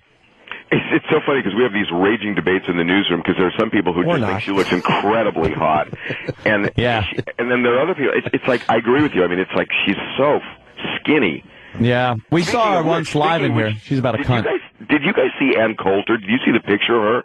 Oh, Jimmy Norton knows her. Her legs are anorexic thin. Yes, yeah. I did see that picture. They are long, though. Creepy thin, though. But she got long legs. Creepy. Ann is a very slender gal. Yeah. She's got legs like a newborn thoroughbred. I like that. That's a great look. It really is. Yeah. All right, relax. So do you consider... Take another sip of water, all right? Do you consider What Would Tyler Durden Do like a competitive side, or do you guys kind of work hand in hand getting the skinny? With who? TDD.com. TDD, yeah, What Would Tyler Durden Do? It's a pretty big site. Yeah, I mean, look, I don't think for me, if people are interested in this stuff, they go to 10 sites. So I don't think there's any such thing as a competitor. Yeah. I really don't. Yeah. What do you got on Britney Spears? A lot of suing going on, huh? It's actually, it's pretty interesting. I think today they're going to sign this deal where Kevin Federline is going to get basically more than $4,000 a week to let her take the kids and go on tour. So he's basically he's going to be making money off these kids. Selling them off. Looks like they ought to call him Ken Fatterline. What? Oh, yeah, he did gain a little weight. Yeah. Speaking of gaining weight, what about that fat pig Jessica Simpson? Yeah. Oh, jeez. What's going on with her? Exactly. You see that gut? I'm not going to say that. Come on, you see that gut on Harvey, her? What's wrong Come with on, you? she looks like Elvis right before he took his final dump. You got to admit, she's a fat pig now. She's There's kind no of, she did chunk up a bit. Yeah. Let's just put it that way. She definitely gained some weight. There's no doubt about it. Any crisis in her life that might do this? Maybe finally realizing her father is a horrid... Well, her dad has been such a bad guy. Well, yeah. Is she pregnant, Harvey? I don't think so. With her father's baby. I think, I hear she may marry this guy, Tony Romo. Yeah. Oh. Yeah. That's word on the street. That's cool. Maybe she could fucking sub for him when he's choking again in a big game, that bum. Maybe she could back up for the Cowboys. He stinks. I'd rather throw Heather Mills' leg. Oh, boy. Okay. Well, you guys let me do my morning Oh, Harvey. All right, Harvey. Go. Oh, come on. Hey, I'm trying to help a little bit. Well, how about really fast the Etta James thing? That's a big story, and I wanted to, send people to your website today. Oh, I love this because Beyonce sang Etta James's song "At Last" at the inaugural ball. And I said at the time, wow, she didn't do that great of a version of the song. And now Etta James is basically saying she wants to kick Beyonce's ass. Yeah, and I think it's hilarious, basically hating on Beyonce. And you know who else kind of hates her? Is Aretha Franklin. Yeah, well, that's the the old guard. You got to be honest. I mean, Aretha's kind of turned into a big fat pig herself, right or wrong. Yeah. But that hat took away the attention from her. I love that hat. That hat's I know. Fantastic. Looked like they were gift wrapping an elephant. Okay, let me do my meeting. Oh, do your meeting, Harvey. Stupid All meeting. right. $100 for me. This is more important than your meeting, Harvey. All right, Harvey. This is big time. You're on a... I know. I just got to do this or I'll get fired. You know what I'm saying? And they're still running your reruns of you as the court guy on the streets here in New York. They're not reruns. You're still doing that show? Yeah, I love doing that show. Harvey, what's wrong with you? I love that show. No, you don't. You love the paycheck. You were on the People's Court. You were the People's Court guy. On the street. Yeah. Yeah. Whatever happened to Judge Wapner? You're Doug Llewellyn? No, I'm not Doug. Did Doug Llewellyn ever have collagen to replace his missing upper lip? Do you do this to everybody? No, I'm actually curious because there was rumors. What do you want, a boring interview, Harvey, or you want to have a little fun? Come on. There was rumors that Doug Llewellyn's upper lip was being replaced with some of Jessica Simpson's bunch fat. I can confirm that. That's a story they're working on. Yeah. Oh, you guys. Okay, I'm going to do the meeting. All right, Harvey. Go already. Harvey. All right, Harvey. Thanks, guys. Take Good it talking to you. Oh, Harvey. Bye. Get out of here. Someone owes me $100. 3 times he tried to rush off the phone. I know. All right, guys. Okay, Pookie. Chris in the boat, Pookie. Beat it. Harvey from TMZ. Scram. Not that there's no He's the market. main guy if you watch the TV show and he sips on water the whole time. Not that there's no market for that. There's a big market for it, but it's like there's a vulturish quality to it, which drives me a little nuts. You know what, though? Who the fuck am I or Anthony you Cumia. or anyone? Jim Norton. All right. To say that if there's a demand for it, which there is, it's very high rated, we go to the fucking site and use it on this very program. We sure do, so Anthony. Who are we to say that they are vultures and stuff when there's a demand for it and we're using it? In the sense that the media is vultures too. Well, Because I understand, but at least there's no fucking camouflaging this as we're doing this journalism and they're saying, look, we're a fucking site that shows this shit. It peels back the fucking layers. I like the soft white underbelly of Hollywood, and that's what it is. It's not these paparazzi dudes thinking they're fucking doing a favor for anybody and shit. They're reporting, that this one's fat, this one's fucking That I don't mind. It's the aggressive way they fucking stalk people. Like, there's a line. Of course, it's interesting to hear stuff, but there's a distance they go to, which I've actually rooted for them to be killed doing their jobs. Like, I root. Oh yeah. And they're not totally honest because they'll stand around, right, snapping photos of Seal and Heidi Klum, and they start going, "Hey, big fan, big fan." They're saying that because legally it's not annoying or not illegal if you're a fan. So they're hiding behind that fucking legal bullshit to harass and stalk people. That's what they're not being honest. TMZ does? That's what all these paparazzi guys do. Watch the Seal footage where they'll show guys getting screamed at. I got a better one, which has been just sitting here. It's more recent. Julia Roberts yelling at these guys. Oh, what a bitch she is. You think? I have no idea. Listen for yourself, but it's pretty much the point Jimmy was making. Hi, Julia. How are you? You look great today. You need to get the fuck out of my face. Do you understand me? Okay. You are harassing me. Sorry get about the that. fuck out of my face. You have followed me all over town. All right. I have had it with you. Okay, I have sorry. your license I'm sorry plate about number that. and your license plate number. I'm sorry about that. Fuck off. Aim higher. Get a life. Get away from me. Sorry about that. I'm with my children right now. You get away from me. The best part of that is, I'm sorry, as he continues. I'm sorry. Okay, I'll keep filming. I'm sorry. He should have built her a cake. Yes, I Here's what you gotta do. built her a cake. It's not just getting a picture. This is This is the guy. I'm sorry. The fucking accent. I'm sorry. Here's what you need. You need a fucking bodyguard like Gavin size. To fucking take his fist and drill it into that camera lens, and then take the camera and take the film out of it. You know what it's prove it, Jimmy, motherfucker. Jimmy, you know what it is though. Put money on the street. And then tell people not to pick it up. No, I understand. Because there is that guy. That guy took that video, got the audio of her cursing, and got a fortune for it. Hell yeah. Guaranteed. He got a fortune for it. He got as more long money. as the demand is there, these vultures, and you're right, they are vultures, are just going to do it. It's fucking free money for these guys. They're in the right place, the right time. They want to harass these people, the celebrities. They want them to fucking get all upset because it makes it that much better. The best part. What was going on with her, though? She had to have a fucking string hanging. She's be that she's fucking been man? known to do that. She's had it with the paparazzi. I bet she didn't have America's most beautiful smile when she was saying "fuck you." Yeah. The video's great. She doesn't. I bet she was even hotter. That's great. Yeah, she I don't goes find right her hot, toward the but guy. that was really good. Yeah, and then realizes, fuck, he'll sue me for millions and win. So the best one, I think we talked to Harvey about it last time. There's a road in L.A. called Robertson Boulevard. Yeah, and it's known. The celebrities know of this place to be shot by the paparazzi. Yeah. So they'll walk up and down Robertson, and then the paparazzi do their job, and they take their photos. But a lot of these celebrities will pretend like, oh, my God, stop that's another bothering me. thing. They're using the paparazzi. But they're going to the spot knowing that these guys are there, and then acting like, oh, my God, stop it. Stop. My life's, you can't do this to me. Yeah. Completely playing it up. Knowing it's a better shot for them as far as publicity goes. Yeah, they use each other. They use them. Of course. They use each other. Half these celebrities will call the paparazzi and go, hey, I'm going to be at blah, blah. I got an inside line on where because they're trying. Where. They use it to their benefit as well. So where is the line there? Yeah, it's almost like when it becomes this aggressive.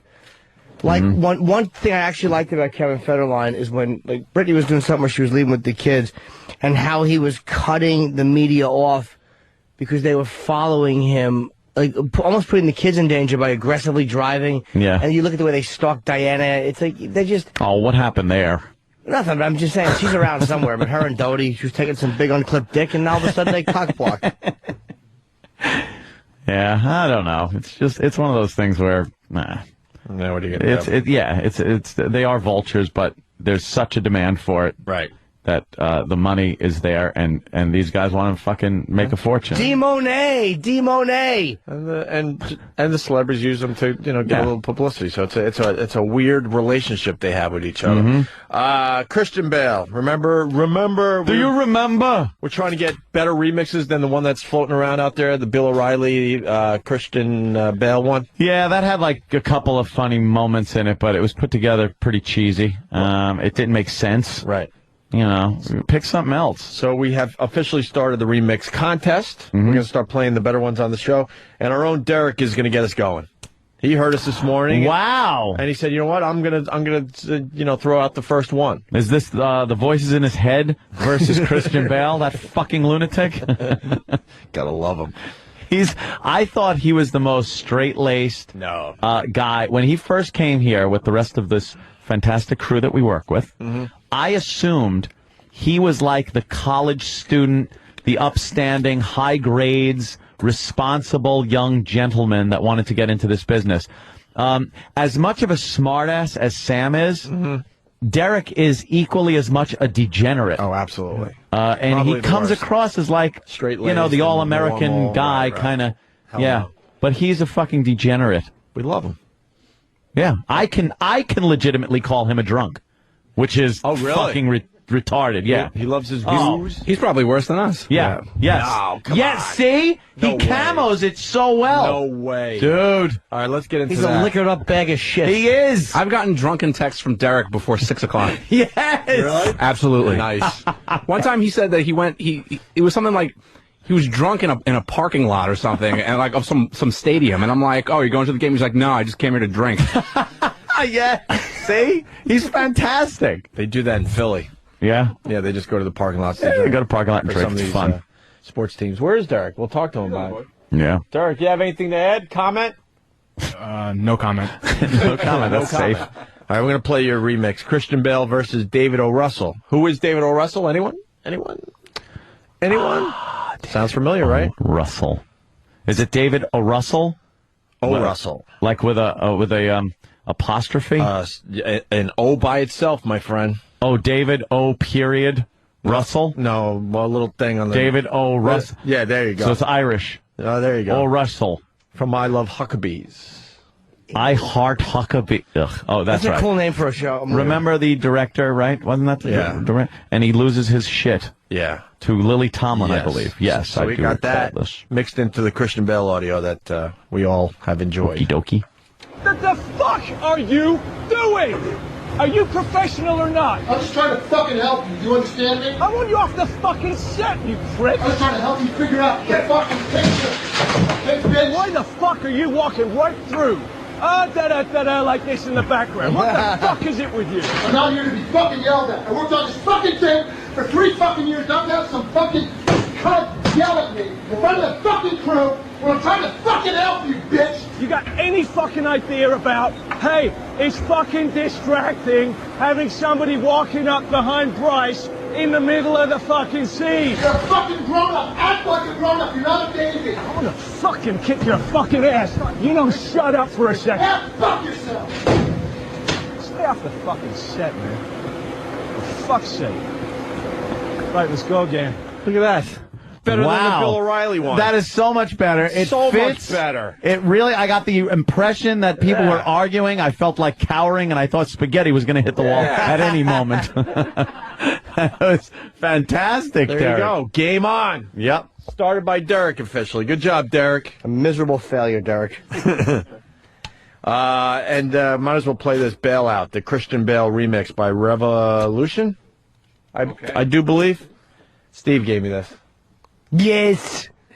You want me to go fucking trash your lights? Do you want me to fucking trash them? Fuck! And what the fuck is it with you? I was looking at the light. Fuck! And what the fuck is it with you? I was looking at the light. Fuck! And what the fuck is it with you? I was looking at the light. Fuck! And what the fuck is it with you? I was looking at the light. It's fucking distracting. Oh, good! It's fucking distracting. Oh, good! It's fucking distracting. Oh, good! It's fucking distracting. Oh, good! No! No! Fuck! No! No! Fuck! No! No! Fuck! No! No! Fuck! No! No! Fuck! No! No! Fuck! No! No! Fuck! No! No! What don't you fucking understand? I'm gonna fucking kick your fucking ass. What don't you fucking understand? I'm gonna fucking kick your fucking ass. What don't you fucking understand? I'm gonna fucking kick your fucking ass. What don't you fucking understand? I'm gonna fucking kick your fucking ass. Think for 1 fucking second. Shut up. Shut the fuck up. Think for 1 fucking second. Shut up. Shut the fuck up. Think for 1 fucking second. Shut up. Shut the fuck up. Think for 1 fucking second. What don't you fucking understand? I'm gonna fucking kick your fucking ass. What don't you fucking understand? I'm gonna fucking kick your fucking ass. What don't you fucking understand? I'm gonna fucking kick your fucking ass. What don't you fucking understand? Give me a fucking answer! Shut the fuck up! Shut the fuck up! Shut up if you can't take a joke! You are trashing my scene! Shut the fuck up, would you? Shut the fuck up! Shut up if you can't take a joke! And I ain't walking on the set if you're still hired. Shut the fuck up! Shut the fuck up! Shut up if you can't take a joke! I'm fucking serious. Shut the fuck up! Shut the fuck up! Shut up if you can't take a joke! You are trashing my scene. What don't you fucking understand? What don't you fucking understand? What don't you fucking understand? What don't you fucking understand? What don't you fucking understand? I'll fucking kick your fucking ass. Don't you fucking understand? I'll fucking kick your fucking ass. Don't you fucking understand? I'll fucking kick your fucking ass. Don't you fucking understand? I'll fucking kick your fucking ass. Seriously, man, you and me, we're fucking done professionally. Fucking ass. Damn. Wow, that's a pretty good mix. I like it. That's great. That's really great. I was just going to play a tiny little bit of that, but wow. Nice. There you go. That flows. The language is a little fucking is not necessary. No, that's, I was offended by some of that. Well, I just think we keep it clean, keep it fun. Yeah. That was revolution. Yeah. I'm going to say it that way because it's like C-I-A-N. Revolution. Yeah. Very good. All right, we're going to take a quick break and then we're heading toward a fantastic segment today. I got to tell you, we got an author coming in. Listen to this. Hot cougar sex. Steamy encounters with younger men. Yeah, I guess this is, who's this girl here, huh? Iona Paris, it looks like. Iona Paris, and is she indeed a cougar? Yeah. How old is she? Well. And, famous cougars listed in her book. Oh, look at that. Iona is apparently an expert. In there, thank goodness. An expert in the new sexuality of our times. She's a former dominatrix. Cougars are defined as women of a certain age who indulge in the pleasures of young men.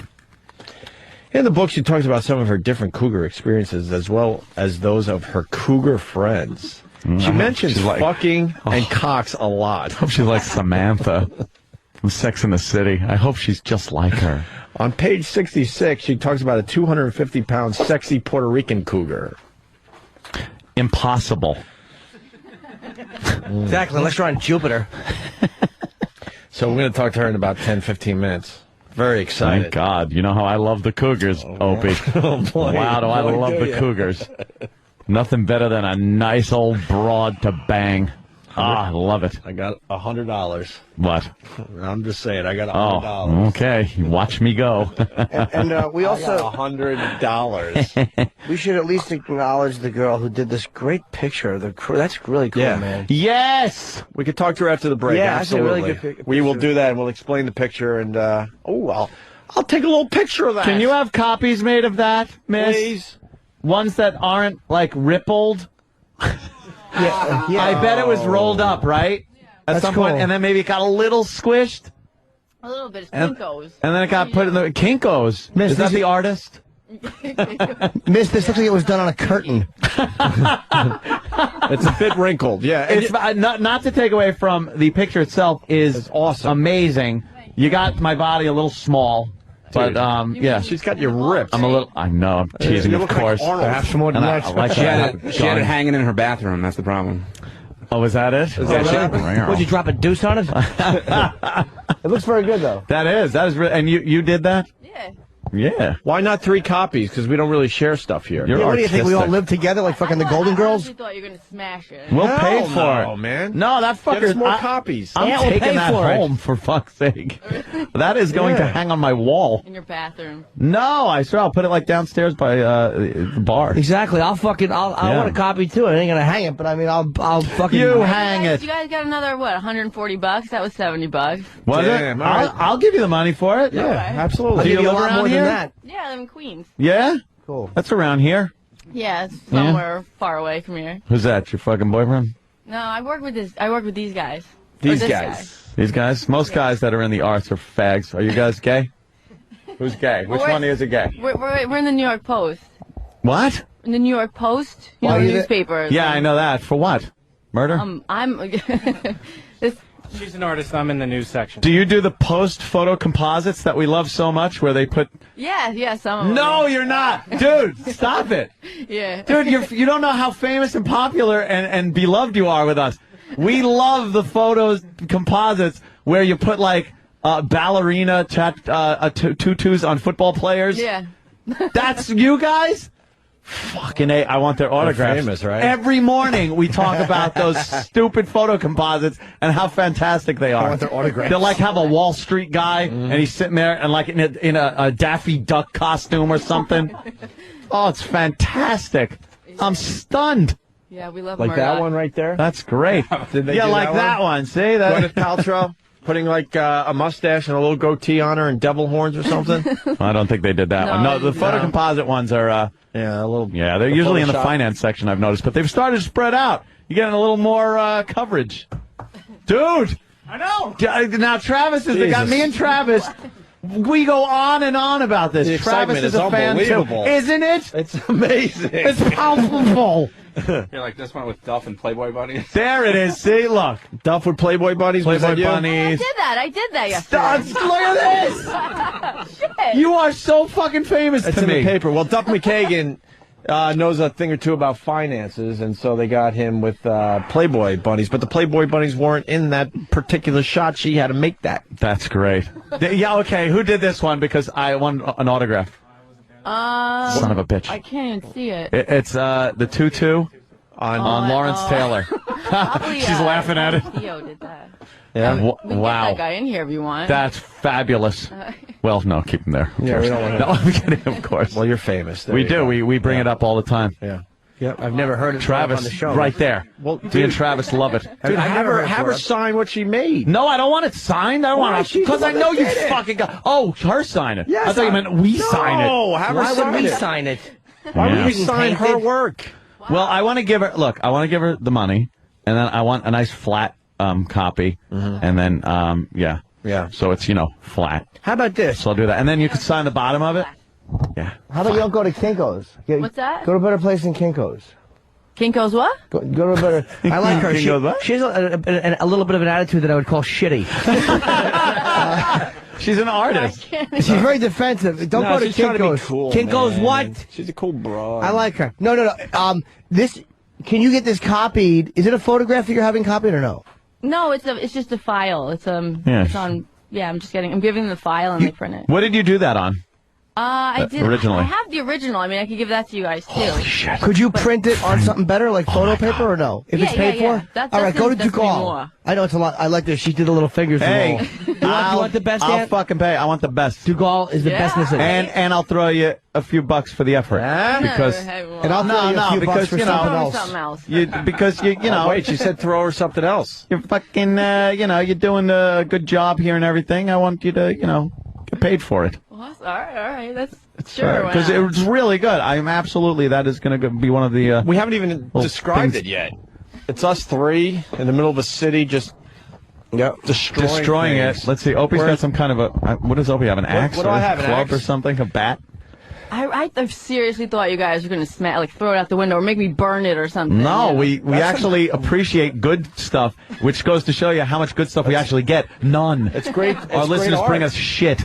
We're destroying a city. Great. What do you mean? No, well, that was a whole nother thing. We throw them and break all the bad crap that people give us. But that's really cool. Yeah. That's original. It's fucking. Jimmy's it looks hiney's cool. out as he's- Jimmy's ass is out as he's biting a building. Biting or looking He's at biting a building with He slams on a pillow. tranny's inside the building. And Ant looks kind of like Arnold Schwarzenegger. He's got a nice weapon. I got in a his gun, hand. which I love. There's fire all over the city. I looked that up. Are we the good That's guys or the good. bad guys? You're obviously awesome in every way. We're just awesome guys. Yeah. Nice. So awesome. So It's we're good and bad. so the city's being attacked, and we're like taking You're care of eating the it. problem. Nice. Let me see if I can get that on cam. Well, you know what? I'm taking a picture, and I'm going to send it to I all like my. that a lot, I'm going to send it to all my followers on Twitter. Opie Radio on Twitter. I'll send this out in seconds. You'll have a couple thousand people checking out your artwork in a few copywritten. seconds here. Well, I mean, I have the file on me. You guys can put it up online if you want. See, there you go. We could do that. All right. All right, let's not fight. We should take a break, and we'll continue. We'll talk to her a little more, and we got to get into this cougar thing. Hot She doesn't cougar take any sex. shit this one, though. I can tell you that much. Steamy encounters with younger men on the way. But first, it's Black History Month. In case you missed today's honoree, I guess, here it is again. To celebrate Black History Month, the Opie and Anthony Show is recognizing those historic African Americans without whom this country would not be the melting pot it is today. Today we honor Julius Carey, who played Shonuff, the Shogun of Harlem, in Berry Gordy's epic 1985 masterpiece, The Last Dragon. Am I the meanest? Sure enough. Am I the prettiest? Sure enough. Am I the baddest mofo low down around this town? Sure enough. Well, who am I? Sure enough. Shogun of Harlem. The evil Shonuff paved the way for cinematic criminal masterminds like Simon Phoenix in Demolition Man. Stay tuned for more icons of Black history Yeah, that's right. Bow, sucker. on the Opie and Anthony Show. It's my Converse. Right. It really is. Did you? That right? Yeah. No we way. all did. But in a joking manner? No. What? In a way that's funny to say, like the women are also stiff and unpliable. Oh, okay. See, that's what I meant. That's I make better. a joke of this shit. Stick with me here, people. What happened? The book has arthritis, just like the Cougars. Hardening of the pages. Let's get Ilona Paris in studio, the author of Hot Cougar Sex. Wow. Steamy encounters with younger men. Now, is it Ilona or Ilona? Ilona, how are you, baby? There you are. Great, I'm great. Oh. How are you guys? We're very good. How are you young cubs this morning? Cubs. Wow, Yeah. well, good. All right. Not quite as young as we used to be. That's what I say. Well, I can sense I better get these plugs out rather quickly. I'm going to plug the way you're doing your book signings. She's doing 2 signings. Ilona, right? Ilona. Ilona is doing 2 signings. Ilona Paris. February 7th. A cougar hunter. All right, hold on. A lot of sounds happening here. I can just sense that. Named after how you spend lots of nights, were you? Oh, stop it. That's a joke. All right, February 7th. Why don't we turn down the lights so she feels a little more comfortable in studio? What? Ilana. The lights are bright in here, Anthony. Ooh, what is February this? 5th. There you go. What's today's? Much better, when is trust February me. 7th? This Much Saturday. better. Trust me. Hey, wait a minute. This Saturday, Ilona will be at Eve's Garden, which is 119 West 57th Street. It's from 2 to 4 p.m. Are you doing an afternoon signing? Yes, it's right next door. Oh, where is it? Where? It's at 119. Wow, we're 111. What a dumb fuck I am. Where are you? Hello. Is she on the It's corner? Right, literally right next door in What the is building. It's a adult toy store. There's a porn place next door? Stop it. How did we miss that? Come on. Are you yes. serious? And they have it's a chic adult toy store on the 12th floor, and it's very hot. Oh, how do you find that? I've been working here 12th floor. for 5 years, and I had no idea there was a jack-off booth 20 feet away from me. And they have the best vibrators in town. Get that fuzzy head. Yes, sir. Thank you. Next door. So Saturday, you're going to be there from 2 to 4 p.m. Yes. And then I sense quickly I better move to the next one. February 12th, which would be a week from today. I'd like to do this interview in the dark, actually. You will be at Come Turn down Again. the lights a little more. All right, hold on. Please. Codependent Jim is just getting out the plugs here. 5:30 to 7:30 p.m. Come Again, February 12th at 353 East 53rd Street. A lot of threes in that one. Yeah. LOL. Yeah. What is Come Again? It's another adult toy store. Oh. Okay. On the Upper East Side. I'm hitting all of them. Alona, how old are you? Old enough, baby. Yeah, that's it. That's it. You don't play to him. What? No, how old are you? Don't do that. We're talking cougars It's here. rude asking a woman her I know. age. I was Opie. working the book. It says things you never say to a cougar. Oh, okay. So That's the first one of question them. is, so how old are you?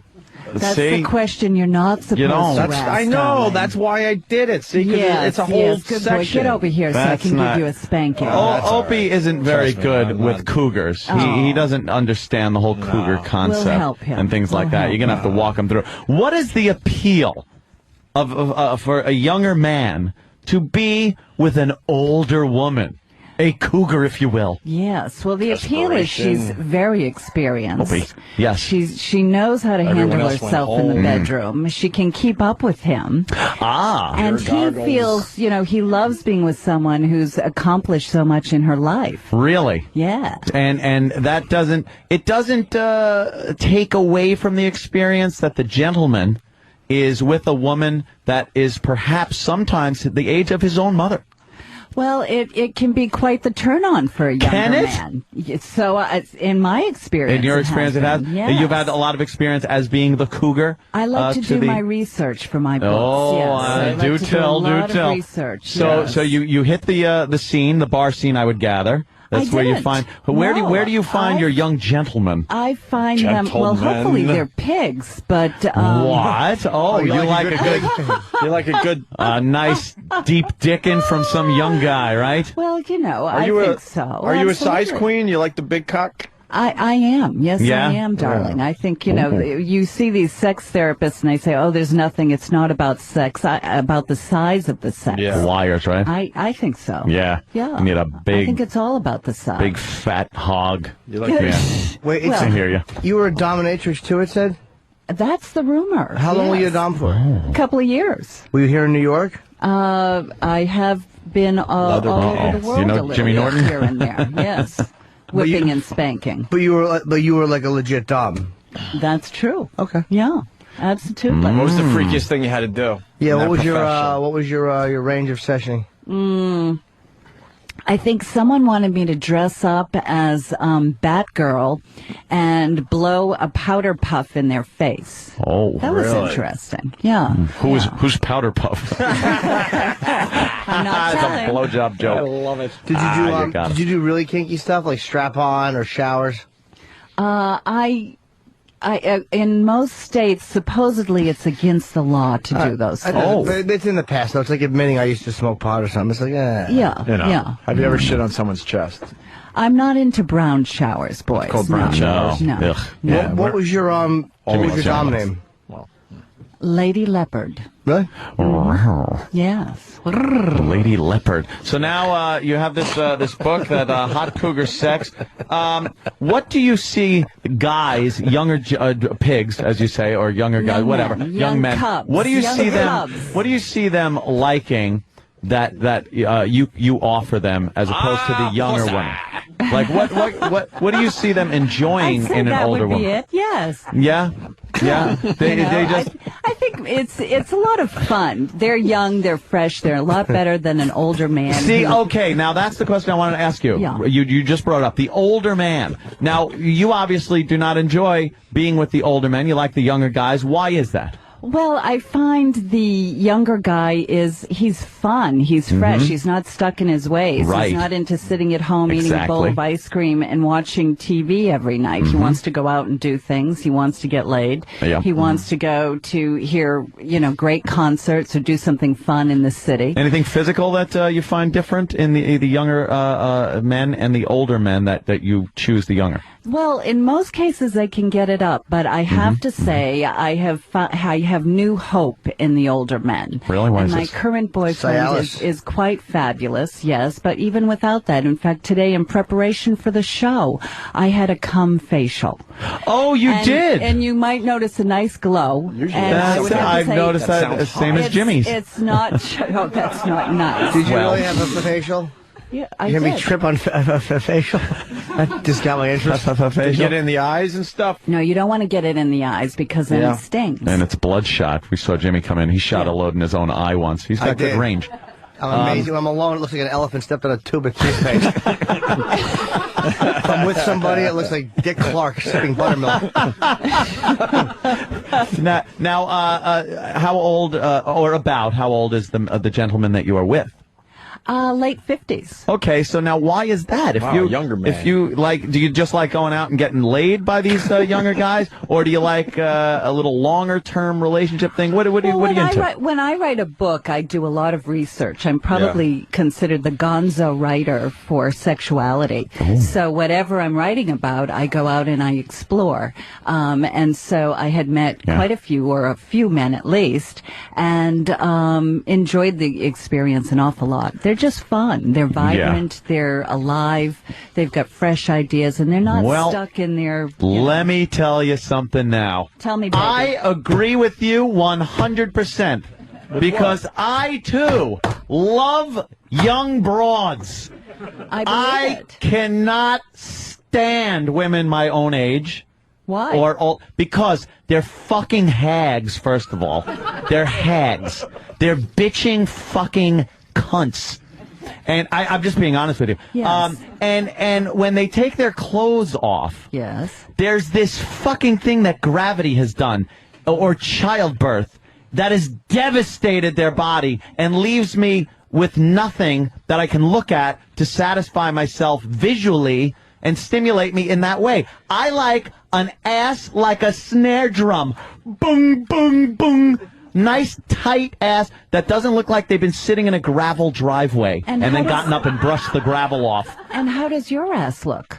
My ass is fine. Let me tell you something. I'm not going to show you my ass. You're not going to show me your No, ass? because it's a fucking privilege. Because it's a privilege for girls that are 22. I'll show you mine. They are so fucking hot. I think we should all line up and do an ass test. 20 or 2. 20 or 2, right. No, it has nothing to do with it. Wait, this is just... Prove Anthony wrong. Can we see your ass? I'll show you mine if you show me Jimmy yours. will see all of your Jimmy asses, will represent us. No, that's not fair. I want to see. I want to see all of your asses in a row. I'm not going to beg an old broad to see his I ass. don't If you want to. I am just saying my personal preference over the years. My personal preference has been younger girls. Now, the whole cougar thing. Girls that are cougars, women that are cougars, like younger guys, and they have different reasons. And it's always this kind of they're fun, they're vibrant, they're this. I like younger girls because when you look at them sprawled out naked on the bed, they are gorgeous. Anthony, with that said, that's like the main reason. With that said, what's wrong with Ilona then? I'm not saying anything's wrong with Ilona. I think if you're a guy that is into cougars or into like a motherly type thing, I don't like a mothering thing. See, I don't like that. I wouldn't. I'd be reminded of like mom, and who needs that? I like being reminded of my younger sister. Well, what about like Demi? What about Demi Moore? Demi or Moore. Kim Cattrall. These are Kim Cattrall No. is a disaster, and these are women that look good with their clothes on. The second you take the clothes off, it's gravity. It's your basic 1G. When you stand around with 1G on you the whole time, there's going to be some damage done. That's all I'm saying. And are you offering a hot body to your 22-year-old? As hot as I can keep it, yes. That's important. I try to work out. I try to keep it. I could get a fucking rod like no one's business.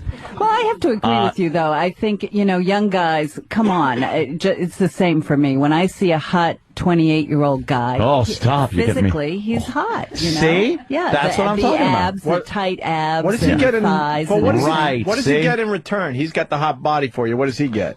Yeah. What's the quid pro quo? He gets a hot fuck because what? You're more experienced, I guess? Well, I think more experienced, but I think it's more about being free and loose and loose, all right. comfortable with. I wouldn't say no? I'm loose, baby. All right, I'm just asking. I'd say any I'm kids? Any kids? Be honest. No kids? Okay. All right. So thank God. The pussy's still in good shape? I'd say so. Yeah? I do those Kugel stitch or two? exercises. Oh, you do those? Does that work? Yeah. It does, yeah. She does those exercises where, keeps the old pussy it gives tight. you some good squeezing techniques. That's good. So is the attraction, I guess for a younger guy, like you're 21, 25 years old, they like the taboo of an older woman because it's not the norm. Like, whereas, for me, a cougar, because I'm 40, I look a lot younger, I'm more of that. You're 40? Thank you. Isn't that amazing? Is that good, right? He doesn't look 40. It's the cum facials. Yes. You're surprised. My throat looks 10. But for me, a cougar would be in her 70s, because I'm 40. So it's like, for me, it's not, I'm kind of with Ann. I like it younger. 50? Yeah. That's not a cougar for me. That's just a woman who's within my age range, a little older than me. 10 years older. Yeah, I prefer younger. But women my age, they represent marriage and stability. They want that kind of life most times. So that's why I don't like it. I like a young, dirty girl. Yeah. A young, dirty girl. Like a young, dirty I've girl. seen some of Jimmy's pics. They're amazing. Yeah, amazing. You could, you could get a dirty older girl. You can. I've fooled around with a few, but they just tend. What was your experience? It's always been decent. I just, they're more. I say this: a woman in the 30s and up is more likely to take it in the ass. Is more likely because they're not afraid of looking bad. They're more likely to talk dirty well. So well, let's ask her: do cougars take it in the fart box? They do. Yeah, yes, they do. A lot more often than maybe a younger broad. It's a mixed bag. I would have thought a younger girl would have taken it more, but I really it they're depends scared. Really, they're scared you're going to pull it out and it's going to have an Abe Lincoln hat on it, which happens in the territory. Oopsie. We've all been there. Like, no, it's okay. It's no big deal. I akin like older women to guys that have like a fetish. If you're a young guy and you like older women, it's like a fetish, like being after fatties. And I'm not into that whole thing. Like, I wouldn't find an older woman a turn on like I wouldn't find a fat chick a turn on for me. It's just personal preference. Well, that's your thing. Yeah, right. You know, it's personal preference. I've met some younger guys who are very much in the business world, and they find that when they meet somebody like myself, they like the idea that she's put together, she's got a lot of, business acumen, but she also can hold a conversation with him, that he's not stuck going to places with Mom vacation, I say. With somebody who can't talk with him. Really? I don't buy that at all. I like when they can't talk because their mouth is full of dick. Well, yeah. Then there's that. I really don't buy that at all. I think they're going for the lay, and that's it. Yeah, young guys. I'm sorry. I can't see this the whole conversation, all that. They'll hang out with their guys. For the I think it's a way of these cougars rationalizing that they're getting fucked by these young guys, and then maybe not even getting called back. It's a quick, easy lay at the end of the night. And I don't think that there's this yearning for knowledge in a woman with this fucking worldly experience. They just want a wet pussy to stick their dick in. And it happens to be late at night. Maybe all the fucking hot chicks are gone. Some woman's fucking over her Manhattan, looking desperate, sipping her fucking Cosmo, looking for a deep dickin', and the guy's like got beer goggles on. And before you know it, he's trying to, chase you out of the house in the morning. And as long as you got the lube in your back pocket, right? Plenty of that. Well, there you go. But there are guys that like that, though. It's like there you go. Like chubby chasers, they call. There are guys, skinny guys that you're will not talking to chubby chasers. Yeah. But a skinny guy will marry a fat woman. And it's a fear of being abandoned, probably. But they will marry the person, and that's what they stick with. So there are younger guys. Like, look at Ashton Kutcher. Right. He had so much. Demi, the weirdo. Yeah. Because she's older. He had so much young pussy thrown at him. All right. Yeah. He's a weirdo. What about going on with him? Let me ask you. What about menopause? How does that change the pussy? Supposedly it dries it out. I hate to say that. That hasn't been my experience. Supposedly? No, it hasn't been my experience. Have you been through the change? I'm entering it. You're entering the change? And I have to tell you that really? I'm hotter than ever. Really? Those are the flashes, right? Yeah, well, yes, no, hot. I meant the other way. It's not Okay. just the flashes. I got She's got leather pants on, Ann. But you say you have no, you have no problem with the lube. Pants equals hot. With lubing. See, it's fun to play with lube in certain circumstances, but to need it. Well, yeah, but Jenna no. Jameson claims that spit is the best lube you can use. Depending on the person's spit. Now, the viscosity of the spit matters. I've had girls spit on my dick where I was able to really go. And then there's people that are probably manic depressive, and they have that nervous dry mouth, and it's like this. And like one fleck of white dry, it looks like a white cornflake comes out. And it's like, hey, fucking chemo mouth, you want to go grab something from the bathroom? So I've had it from all ends of the spectrum. You shouldn't spit after you've had milk and cookies. Well, that would be a little viscous. Yeah, a little but look, as long as you're still getting wet, things like that. That's good. But the older women like that, like you're saying, man, they tend to dry up. You can't. How the boobs? They hold up. Yeah. What about that? Well, breast implants. What do you got? Are very much into yoga and Pilates, so my tits are still good. I can't complain. Are they better my boyfriend? Are they better than? Holy shit! Oh God! Jesus Christ! Thank you. Than that. There's a picture up there of a woman that looks like she's about 100 years old. And that is an ET body. I would do that for the goof. No, you wouldn't. No, ever. you wouldn't. You couldn't. No, you couldn't. Well, yeah. You couldn't. I would do only do that. that if I could fuck her in a coffin. It's horrible. That's way past That's kind of cougar. scary. I What's don't think I'm going there. what's the biggest age difference you had? It's interesting. All the guys that I have met, for some strange reason, have all been 28. Yeah, 28. And it's worked for me. They're You just don't want to say that age, yummy. huh? Why are you dating an older guy then? Like if you like that a lot, why are you dating guys in the 50s? Well, I think I don't want to hold on to a young guy who maybe wants to get married and have kids. And I think that's the big thing. I don't want to take away from that for some guy. I think so finding someone my own age or a little bit older, I think is a more appropriate thing in the long run. For the long term. So now you're a dom, and you write. Did you write other books before? Yes, my first book is called "You Know You Love It: Lessons in Sexual Mischief," and sexual mischief stands for S&M. So what do you like in your personal life? Are you more of a sub in your personal life? Because a lot of doms are you dom in your personal life? Good question. I would say I would call. Creative erotica. I like to try anything and everything with all of the experience that I've had. But are you more comfortable grabbing a guy's throat, or are you more comfortable having your hair pulled and being directed? A combo. Yeah.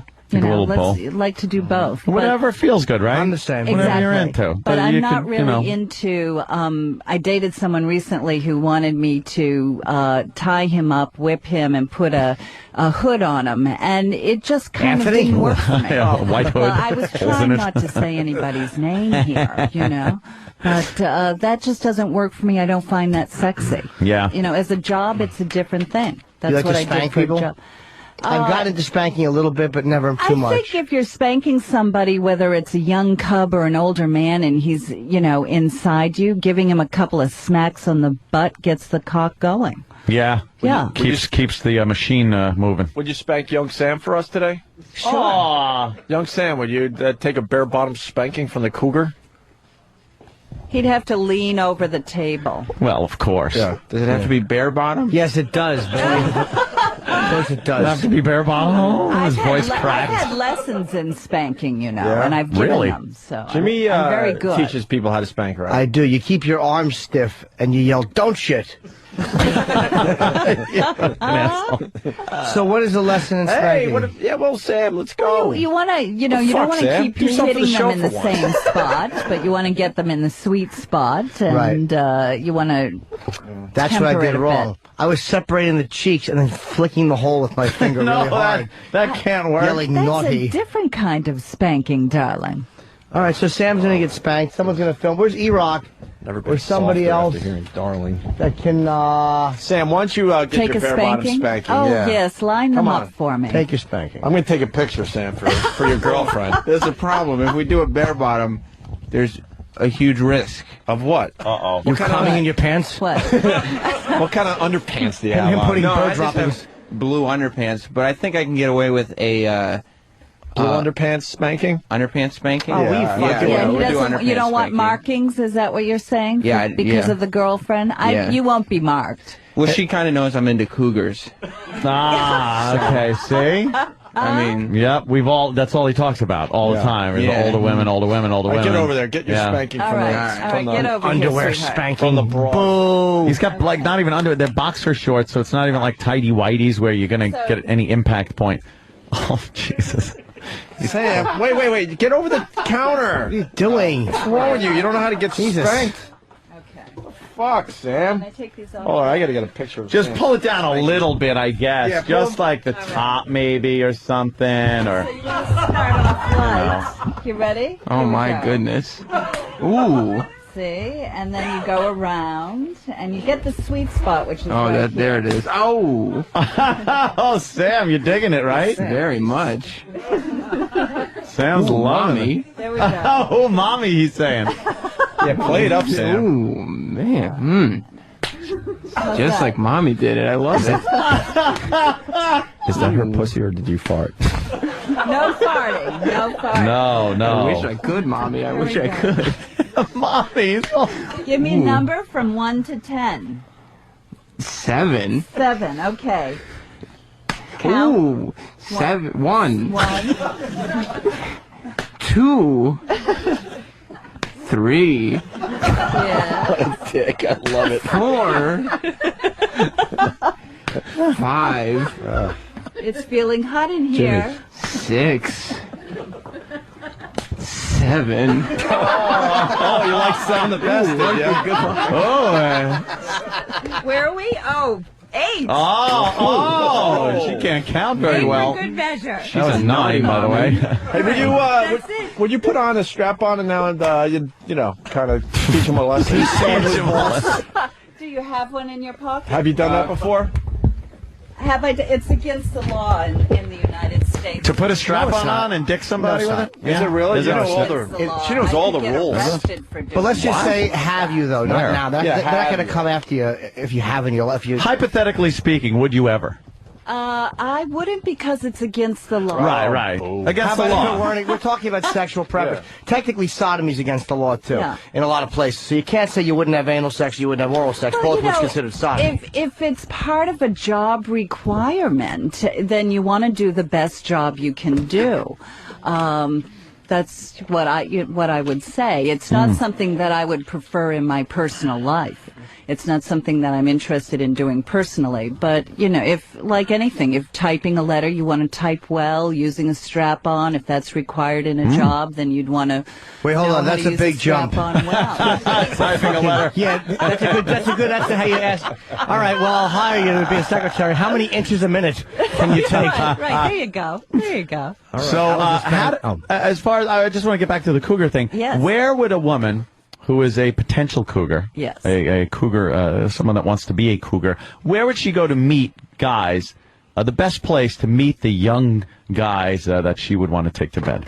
I think, if you're into bars, going to a sports bar, clearly when there's a sporting event, like, say, this past weekend would have been a great time to meet young Cubs, watching the Super Bowl or whatever. That would have been a great time.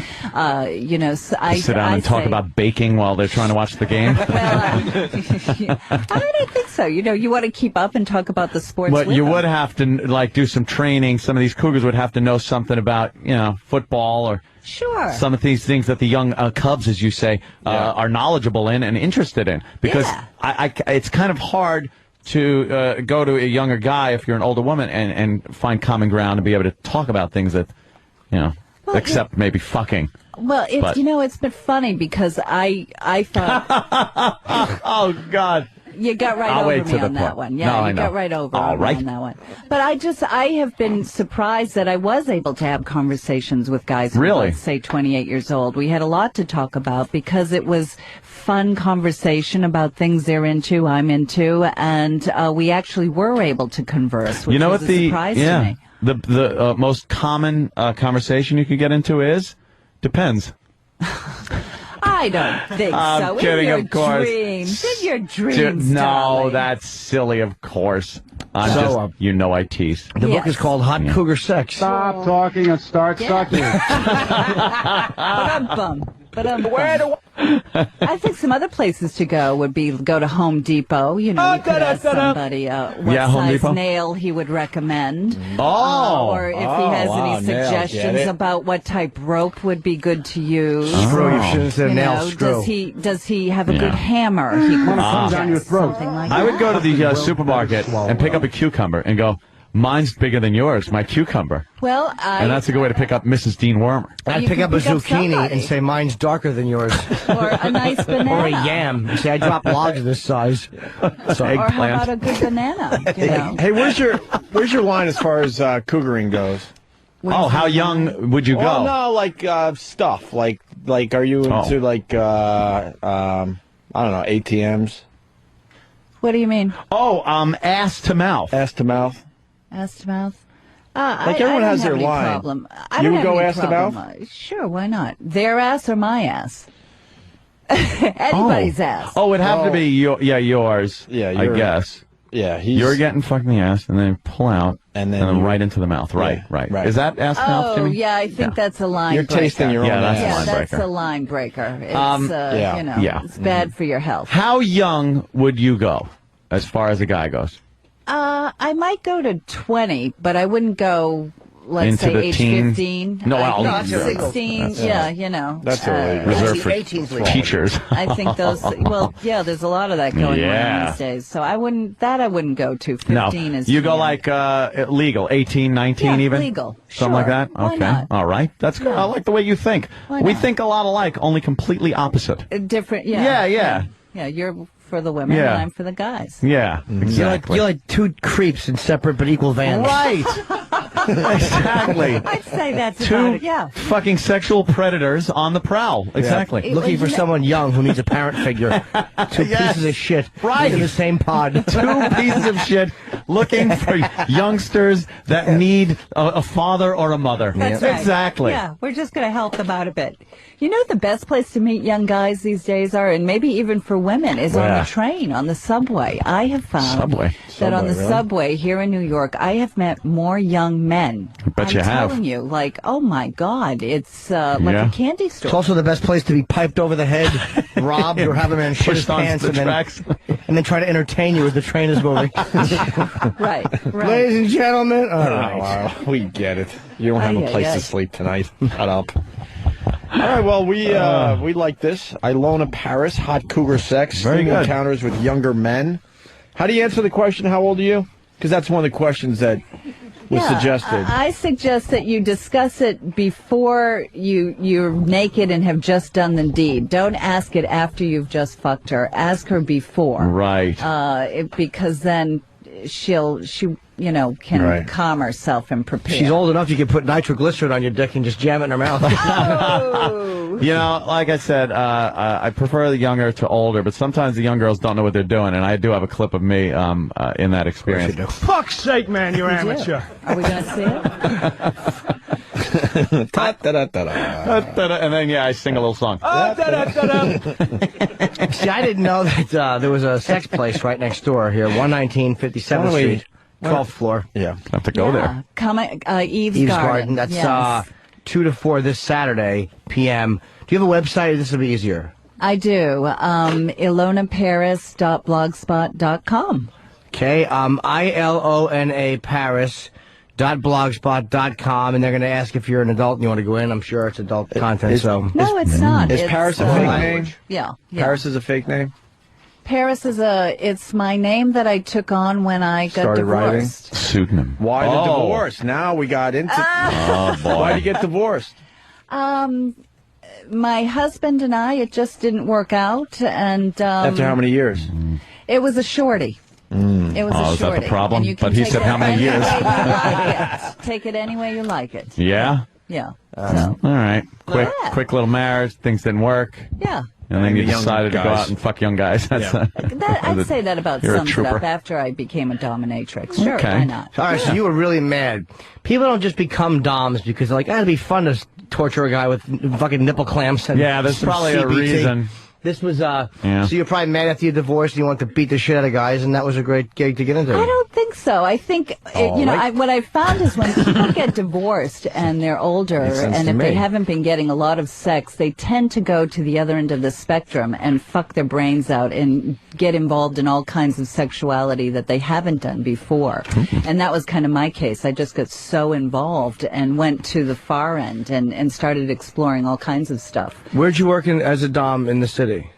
And I worked out of Boston, and I had my own dungeon. No wonder you're so paranoid. They're fucking Boston. They're very paranoid about like what you can do, what you can't do for doms. They don't say you go to Eros ads. The fucking Boston doms are like, I'll do dom things, and they won't mention anything specific. Really? Yeah, they must crack that. Fraidy on. cats. Well, yeah, they had a thing called Paddleboro out there, and they went in and arrested all kinds of people. So they are very paranoid in Boston. What But was your do- dungeon? That doesn't matter now. It's over. It was in Brighton, but Really? and here in Brighton. New York, it's the same thing. They've been busting a lot of the dungeons here in New York, and I've never you have heard to of be a very dungeon careful being as in New well. York. Oh, yeah, there's a bunch of them. Fascinated There's a shitload that there's of them. even dungeons. There's Yeah. Arena, Yeah. Elizabeth's, That scares Raptures. me. It used to be Den of Iniquity. Pandora's Box. Pandora's Box. There's fucking the Nutcracker Suite. Yes, yeah. No, there's not a place called the Nutcracker As a matter of Suite. fact, What do you get at the yes, Nutcracker yes. Suite? one of the girls who used to session there, I wanted to go in for a golden shower. Her name was Jade Vixen. I didn't go do it.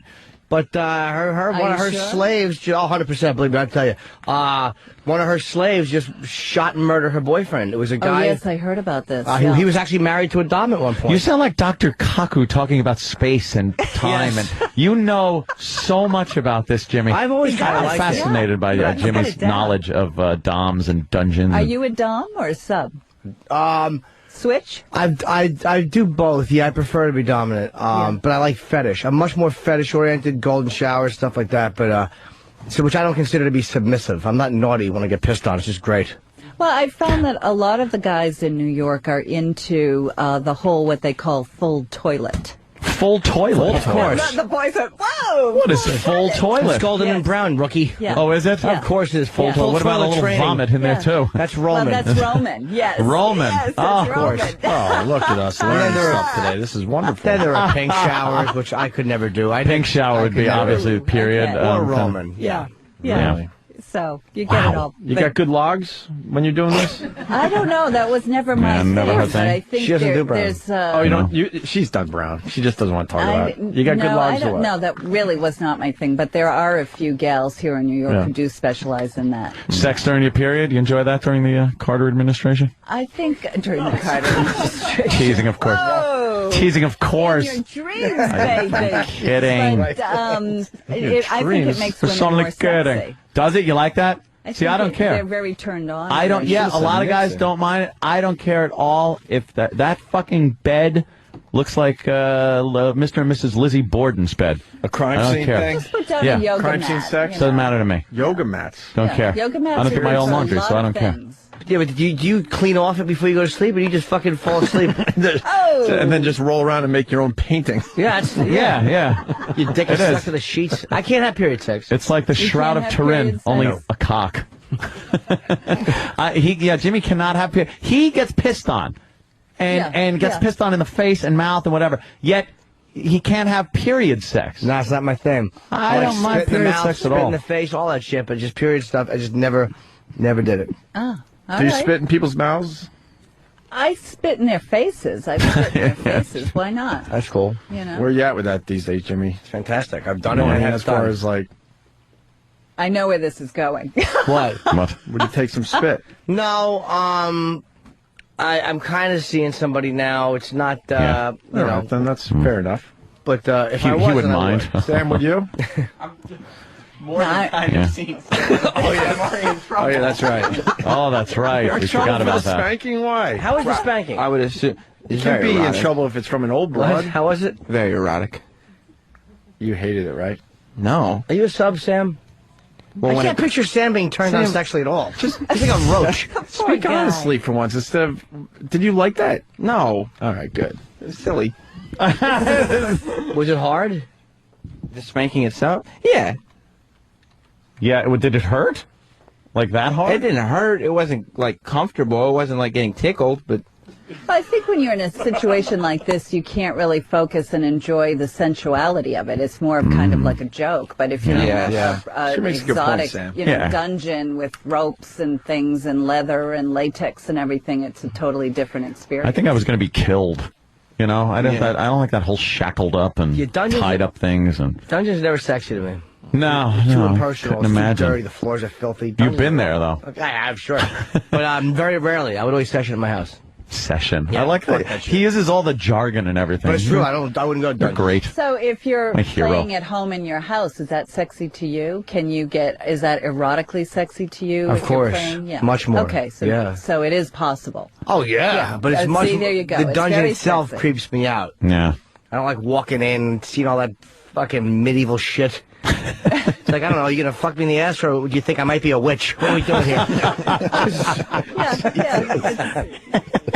I think when you do go to these dungeons, you don't know. I agree with you. You don't know what you're getting. You don't know what the hygiene factor is. If you go to, say, a sophisticated dominatrix in her home or in her private dungeon, when I had my own dungeon, it was meant to be very sensual. Yeah. And very sexy. So when the person came More in, cozy. they walked in and it was like, wow, this is hot. You're sexy. I'm down on my knees immediately for you. So did you allow like ass worship and stuff like that and face sitting? It depended on the client. But it was more, I certainly allowed foot worship. That can be erotic too. I mean, women like their feet sucked. Yeah. Sure. Well, and men love to, worship feet. I think that in my first book, I did a whole chapter on foot worship. I don't get that one. Not that I think it's gross, but I don't get it. I don't get it. It's like I don't comprehend it. I've always said it's part of the whole package for me. I need a foot that doesn't have like tendons that look like talons and all corns and fucking like you ugh. want it You know, pretty. it's part of the whole package. Yes. Yeah, they gotta have you cute, don't cute want a feet. club foot or I like anything cute like that. feet. Yeah, nobody wants to worship Dudley Moore's foot. No, No. Jesus, big hammer toes. You know?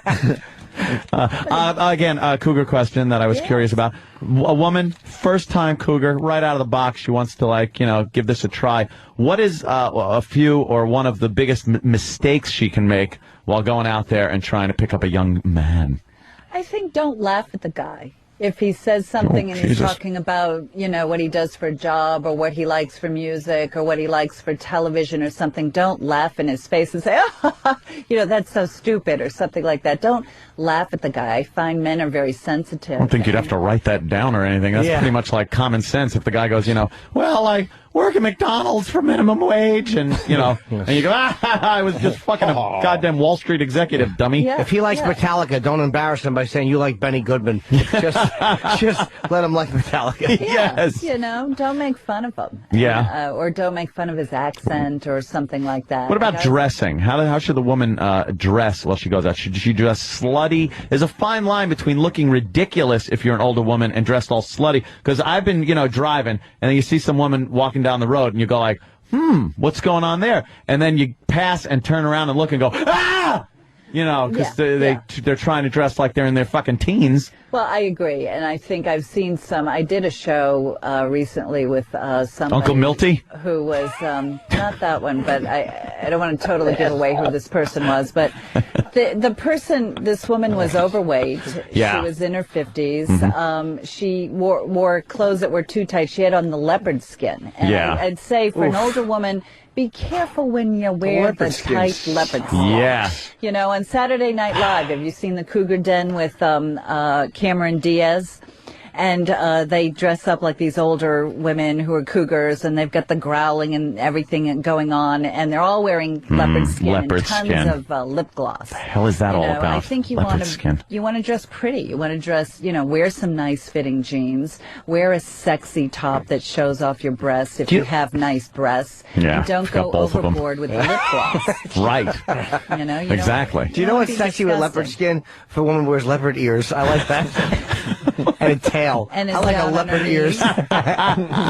And paws. Wow, that's good sound advice. Sound advice. You sound like you know what you're talking about as far as the cougar thing and the dom thing goes. And fantastic having you here. Thank you so much for having me. It's been great. Great to Jimmy, meet you all. You got the plugs? I do. I kind of wanted to get spanked a little bit too, but did you? I don't know. I'm not submissive. Take a little. Yeah, see what it's like. Give me like 2 or 3. Not really hard, but it's not my thing. I'm just kind of. I've explored it briefly with girlfriends. But I've never really. It's not, I really not play with it. You probably like CBT. I've done a very very minimal amount of that. Tied up. And a little. He likes BTK. Well, as long as I don't catch H, all right. I'll give you a few spankings. Yeah, let's get the spanking. Yeah. All right. You want the spanking? I do. Yeah, give him a little spanking. And the book's called Hot Cougar Sex: Steamy Encounters with Younger Men by Ilona Paris. Oh, he's pulling right down. Look at his hairless little ass. He's got a nice ass. Doesn't he? Wow, she is digging Jimmy's ass. That's fantastic, isn't it? Can someone mic the cougar, please? Oh, baby. I got to be honest. Is it doing all right? I'm loving cupcake butt. Cupcake butt? Is that a butt from a guy that's eating a lot of cupcakes, or is it cupcake? It means it has crumbs and frosting. They're beautiful. I got to be honest. Yes. She is a good spanking. It's like what makes it good, Jimmy? She's touching it sexy. Yeah. She's rather firm in her swat, and baby. She caresses it really nicely. She is a good fucking spanking. I got to be honest. A nice ass. Though. Wow. It makes it all the better when the ass is like this. Reminds I like that. Me of hot cross. Ever wonder what your bun. mom sounded like? Oh, wow! She really wound up on that one. Her leg lifted, and she smacked it. Good ass spanking, Jim. I'll be honest. Good one. That was wow, she's really that was good. Yeah. That made my cupcake. day. All right. What is it? Cupcake butt? Cupcake butt. Yeah. Cupcake butt's going to be at Caroline's tonight. Yes. I will be. I'll be showing my cupcakey asshole off tonight through Sunday at Caroline's. You put a candle in it and sing happy birthday. All right, we'll do something, I'm sure. Let me give you the plugs here. Ilona is signing twice. She has book signings, 2 of them. Next door. I've done them. If no one comes, it sucks. So come if you're around here. It's 119 West 57th Street. Eve's Garden. Eve's Garden, 12th floor. It's right next door to where XM here. We're at 111, so right next door on 57th. That's Saturday. I had no idea it was there. I've been here 4 years. 2 to 4 p.m. Right. I haven't seen 12th floor. any perverts. And a week from today, which is next Thursday, 5:30 to 7:30 p.m., she'll be at Come Again, which is another sex shop, 353 East 53rd Street. Is that like are these porn boutiques like with booths in them? No, they're not. They're sophisticated adult toy stores, and they're pretty and they're sexy, and you'll see a lot of sophisticated people wearing trench coats. But, That's old school. Yeah. And I'll be on all next week with Larry Huff. We'll be doing The Love Doctor. And Really? From Channel 11. And Larry and I are going to be interviewing couples, straight, gay, bi, whatever, who have problems. And we're going to be giving them gift baskets, meeting with them, and then I will be giving them my sexual tips to help them out in their relationships. How about you give us spanking? Yeah, how about you give us one sexual tip that our listeners could use today? And it doesn't even have to be that cougar thing. Just a good sex tip. Valentine's Day is coming up. And, I get it. C-U-M. I think, if you are giving your man a blowjob, which I assume most men like, something that you can do, which is very nice, is tea bag, suck both his balls, but then take your fingernail and lightly scratch underneath his cock as you're going up and down on the cock. And you will find that he will like this tremendously. Well. Are we talking the taint or the actual shaft? No, the shaft of the... darling, the shaft. Yes, yes. I got to be honest, you can't miss. Now listen, I don't mean to jump in here. Yes. But you can't miss... the ass crack. Let's be honest, it's excluded from all activities, and it shouldn't be. When I'm receiving a blowjob, I like a pinky. Nobody says anything. Up your ass? I just like it to mosey into the neighborhood. I don't like it just to move right in. I like it to back the truck up against the garage door a little bit. Just kind of. And how about once it's in, it swirls a bit? Yes, here's how I like it to go in. Swirl, darling. I like the pinky against the ass. Yeah. And then I want to hear, take this, faggot, and 4 fingers shoved in quickly. All righty then. Yes. So that would be my one sex tip for the day. Yeah. I think a woman kind of likes the same thing. Yeah. Back up the truck and then gently deliver the goods and do a swirl. And I think if you're using your tongue on the clitoris, I highly recommend swirling, boys. Swirl. No, she needs a good swirl for the holidays. Women hate that when you go by the clit. Well, here's what I do. They do? Jimmy, all right, Jimmy. I flatten my tongue out and I go, and I make that noise. I'm sure they just love that. And what you got to do is you have to know where she's at. So I'll give 3 or 4 of those, and after the 4th one, every time I go, you gonna come soon? You gonna come soon? And I'll just do that. And eventually they come. They go, I came, stop. If you, right. The best way to tell if you've eaten pussy properly and done a good job is your face should feel like the chief has just put a pillow over it and tried to suffocate you in Cuckoo's Nest. You really have to use the entire face. Well, what if she's a gusher and she gushes all over your face? Okay, what is it? Acid? It's not like fucking like Newman in fucking Jurassic Park. I'm gonna. You gotta start running through decks of the Nostromo. Yeah. I had a girl squirt one time. I thought it was the dirtiest thing. I freaked out. I jumped up. I plugged in an iron. I threw it to her. I pointed. I'm like, get out! Get out! You're leaking! Get out! I can't see you doing that. Of course. Yeah. I would think you would love it. And supposedly, when a woman gushes, it smells like clover. Really? Clover. Yes. The gush has a clover field. smell.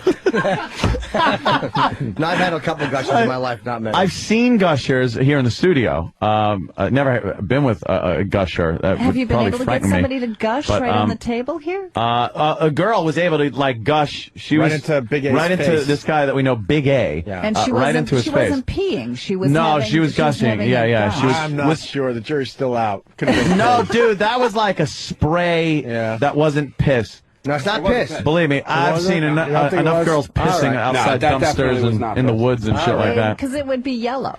No, some of it actually got on my shirt.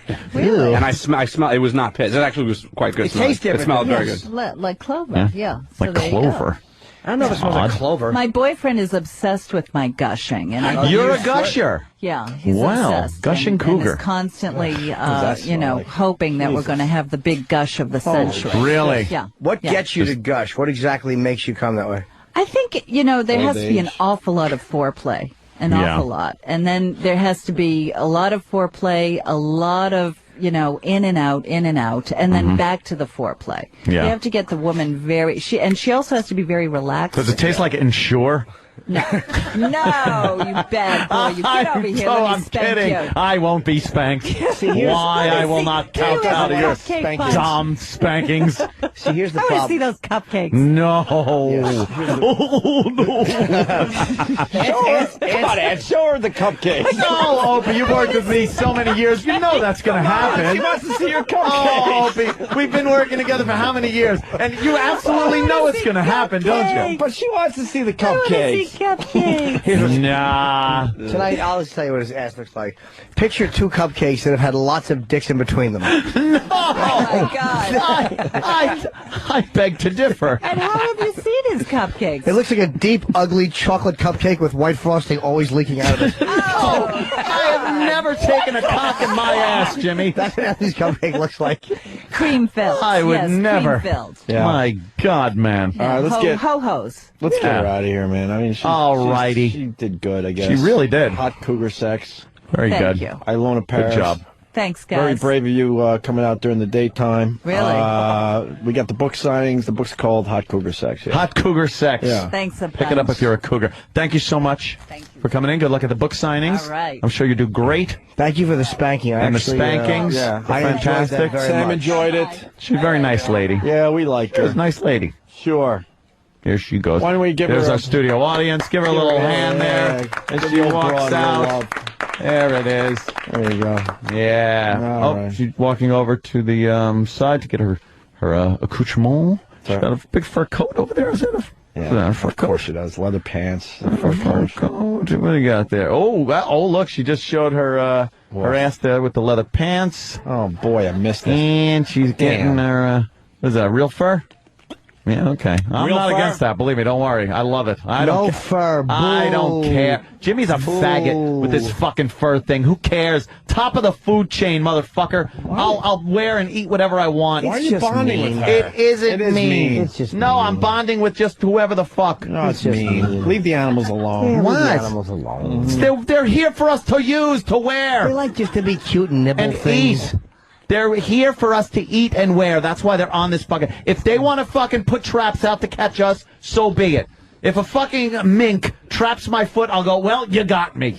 But why would a mink do that? They don't wear For Anthony people coats. coats. They don't wear people coats. They would want a people They have coat. mink. Why would they? Exactly. It's a step down. Yeah, well. That's why. They're wonderful, soft fur. What do you how can you appreciate it in the woods, running around? No one can appreciate a mink in the wild.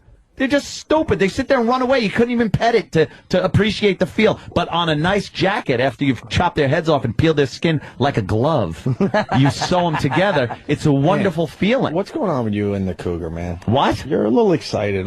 Something's going on with you.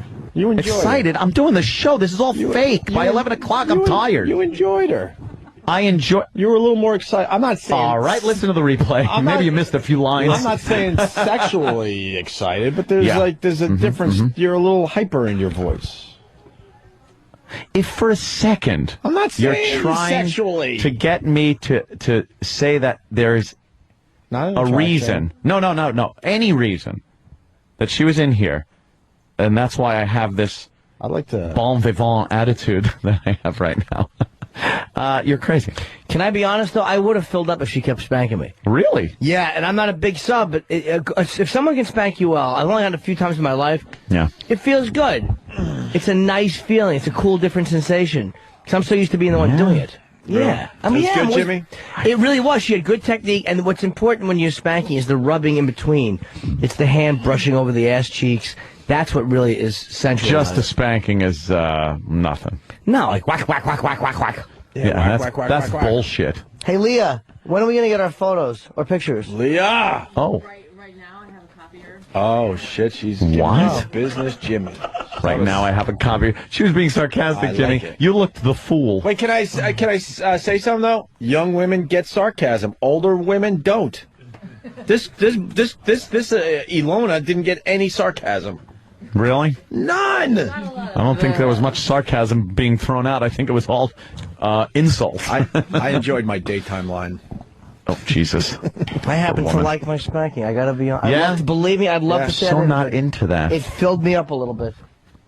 Interesting. Dude, she was into it. She got all Oh, yeah, giddy. she was definitely She getting got all into giddy. spanking your little hairless ass. And I just think she liked Sam, too. Jimmy, if you weren't involved, would you? Oh, yeah, without a doubt. I would. Jimmy will fuck anything. Yeah, But I won't, though. There No, was something, I would something actually. about her. Leah, I hope this doesn't hurt us. That I admitted that I would have gladly had sex with Ilona. What? Hope this doesn't hurt my future with you. You're taken. Yeah, Jimmy. No, I'm not. Well, I just wanted to plug your show. I'm going to be there Saturday night. Nice. What show? Caroline. 10:30. All right, well, I'm glad you're coming. Thanks. I'll see you there. Hey. I would leave you on the guest list. What's that? I would leave you on. Who you coming with? I'm with my roommate. Cool. Pretty hot. Is she hot? Yeah, well, you could put me on the list. I can get my money back. Oh, you already paid? Yeah. Oh, you're SOL, as they say. They don't do that. They just don't do it. Okay. Here's what we'll do. I have a scale set up. Your roommate can get on, and if she is what I consider to be fuckable weight, she gets a free drink. If not, I can get her cake, and then they charge her for it. We both paid. All right, well, you're very nice. I actually want a copy of this photo. All right, let's get out of here. I think we should did too. good. We Yeah, did good. I want a copy of that photo. I want a very good copy. Yeah. Like I said, I will hang that by my bar, which is a cherished spot once the bar is built. Of course, it's the only fucking most youth place in the house. Yes. Your bar, it's the whole house. Your whole house is a bar with 3 bathrooms. 3. There's more now. Are there 7 bathrooms? No, I think there's 9 now. How many shits do you take? Do you start shitting on one and then run and then fucking penguin walk mid-log and finish the deuce in another bowl? It's like a game show. It's kerplunk. Yeah. I'm rich. Kerplunk. I'm rich. Kerplunk. Did me getting a spanking make you think less of me? She couldn't my think mom's less of you. listening. I can't talk about that. What's that? My mom's probably listening. Well, your mom listening, but I'm saying, did it make you think less of me as a man? That I'm not really submissive. No, everyone does that, don't they? Oh. Okay, Mom. Not really. Leah's a submissive. She likes to be spanked a lot, and she didn't want to say, like, no, I understand how good a spanking feels, because she likes one. Like, she'll paint something and go, how was that? And then you have to fucking just rack her around a little bit. Yeah. Where are you from originally? Yonkers. I thought so. Yeah. Why? No, you got that Yankees accent. Yeah. No, I A little bit. You talk like Johnny Friendly from On the Waterfront. I think she kind of talks like the girl John Travolta danced with in the dance contest. A little bit. You'll never work these ducks again, Terry. Yankees. Right? Yeah. Well, but she's a hell of an artist. Yes, she Jesus is. Christ. Very good. That's some good shit, man. Thank you. You almost destroyed my spirits. I really, I put 3 weeks into it, so. I don't think you understand the show then if you thought we were going to smash it. Well, no, It's good. Tears No, I think are cherished on the show. I Yeah, know it is that, true. so- That is Yeah. true. not only does she understand the show, we don't understand the show because we were nice about it. What faggots we are. But if you were 300 pounds heavier, that would have got fucking kicked through the window. You know, you might be right. But It might be you that was the reason we didn't smash it. Why is 300 Danny said 20? 20. Nah, it's very good. It would have been dishonest to break it because it's really good. You can Yeah. sell copies of that. That's right. Slow down. Some of the listeners would kidding. buy that. I'm telling you. Well, we'll see at Caroline's Look, they're tonight. nodding right behind your fucking head. Say Yeah. yes, I would take a copy of that for a few bucks. It's a little homoerotic if you're not in it to have it. Because Yeah. we're all, shirtless. That's why I And drew it. yeah. I don't like the fact you gave those two guys Yeah. fucking big muscles and me just a plump little ass. But your always ass talk is about out. your You're ass, eating a Jimmy. building. And an Aussie shirt. And she knows that, like, when you get mad, you bite things. Yeah, you're eating a So you're, building, like, Jimmy. biting the building, and there was a tranny, right? There's a tranny in there. It's a woman in a dress and then a big boner poking out. But done with a lot of class and very well. Yeah. All right. All right, let's go home. Let's go home. I wanna go right home. now. No fucking around. I want to go home. All right. See everybody later on Pal Talk. All right. Make believe the show ended, and now we do this. Proflowers.com. Is it Proflowers? Oh, shit. Better be. Proflowers. Yeah, okay. So listen, show's over, but we're going to, talk about Valentine's Day for a second or two here. They got a deal for you, the listener. You go to proflowers.com. Right. It's going to be a microphone in the upper right-hand corner. Click on that microphone.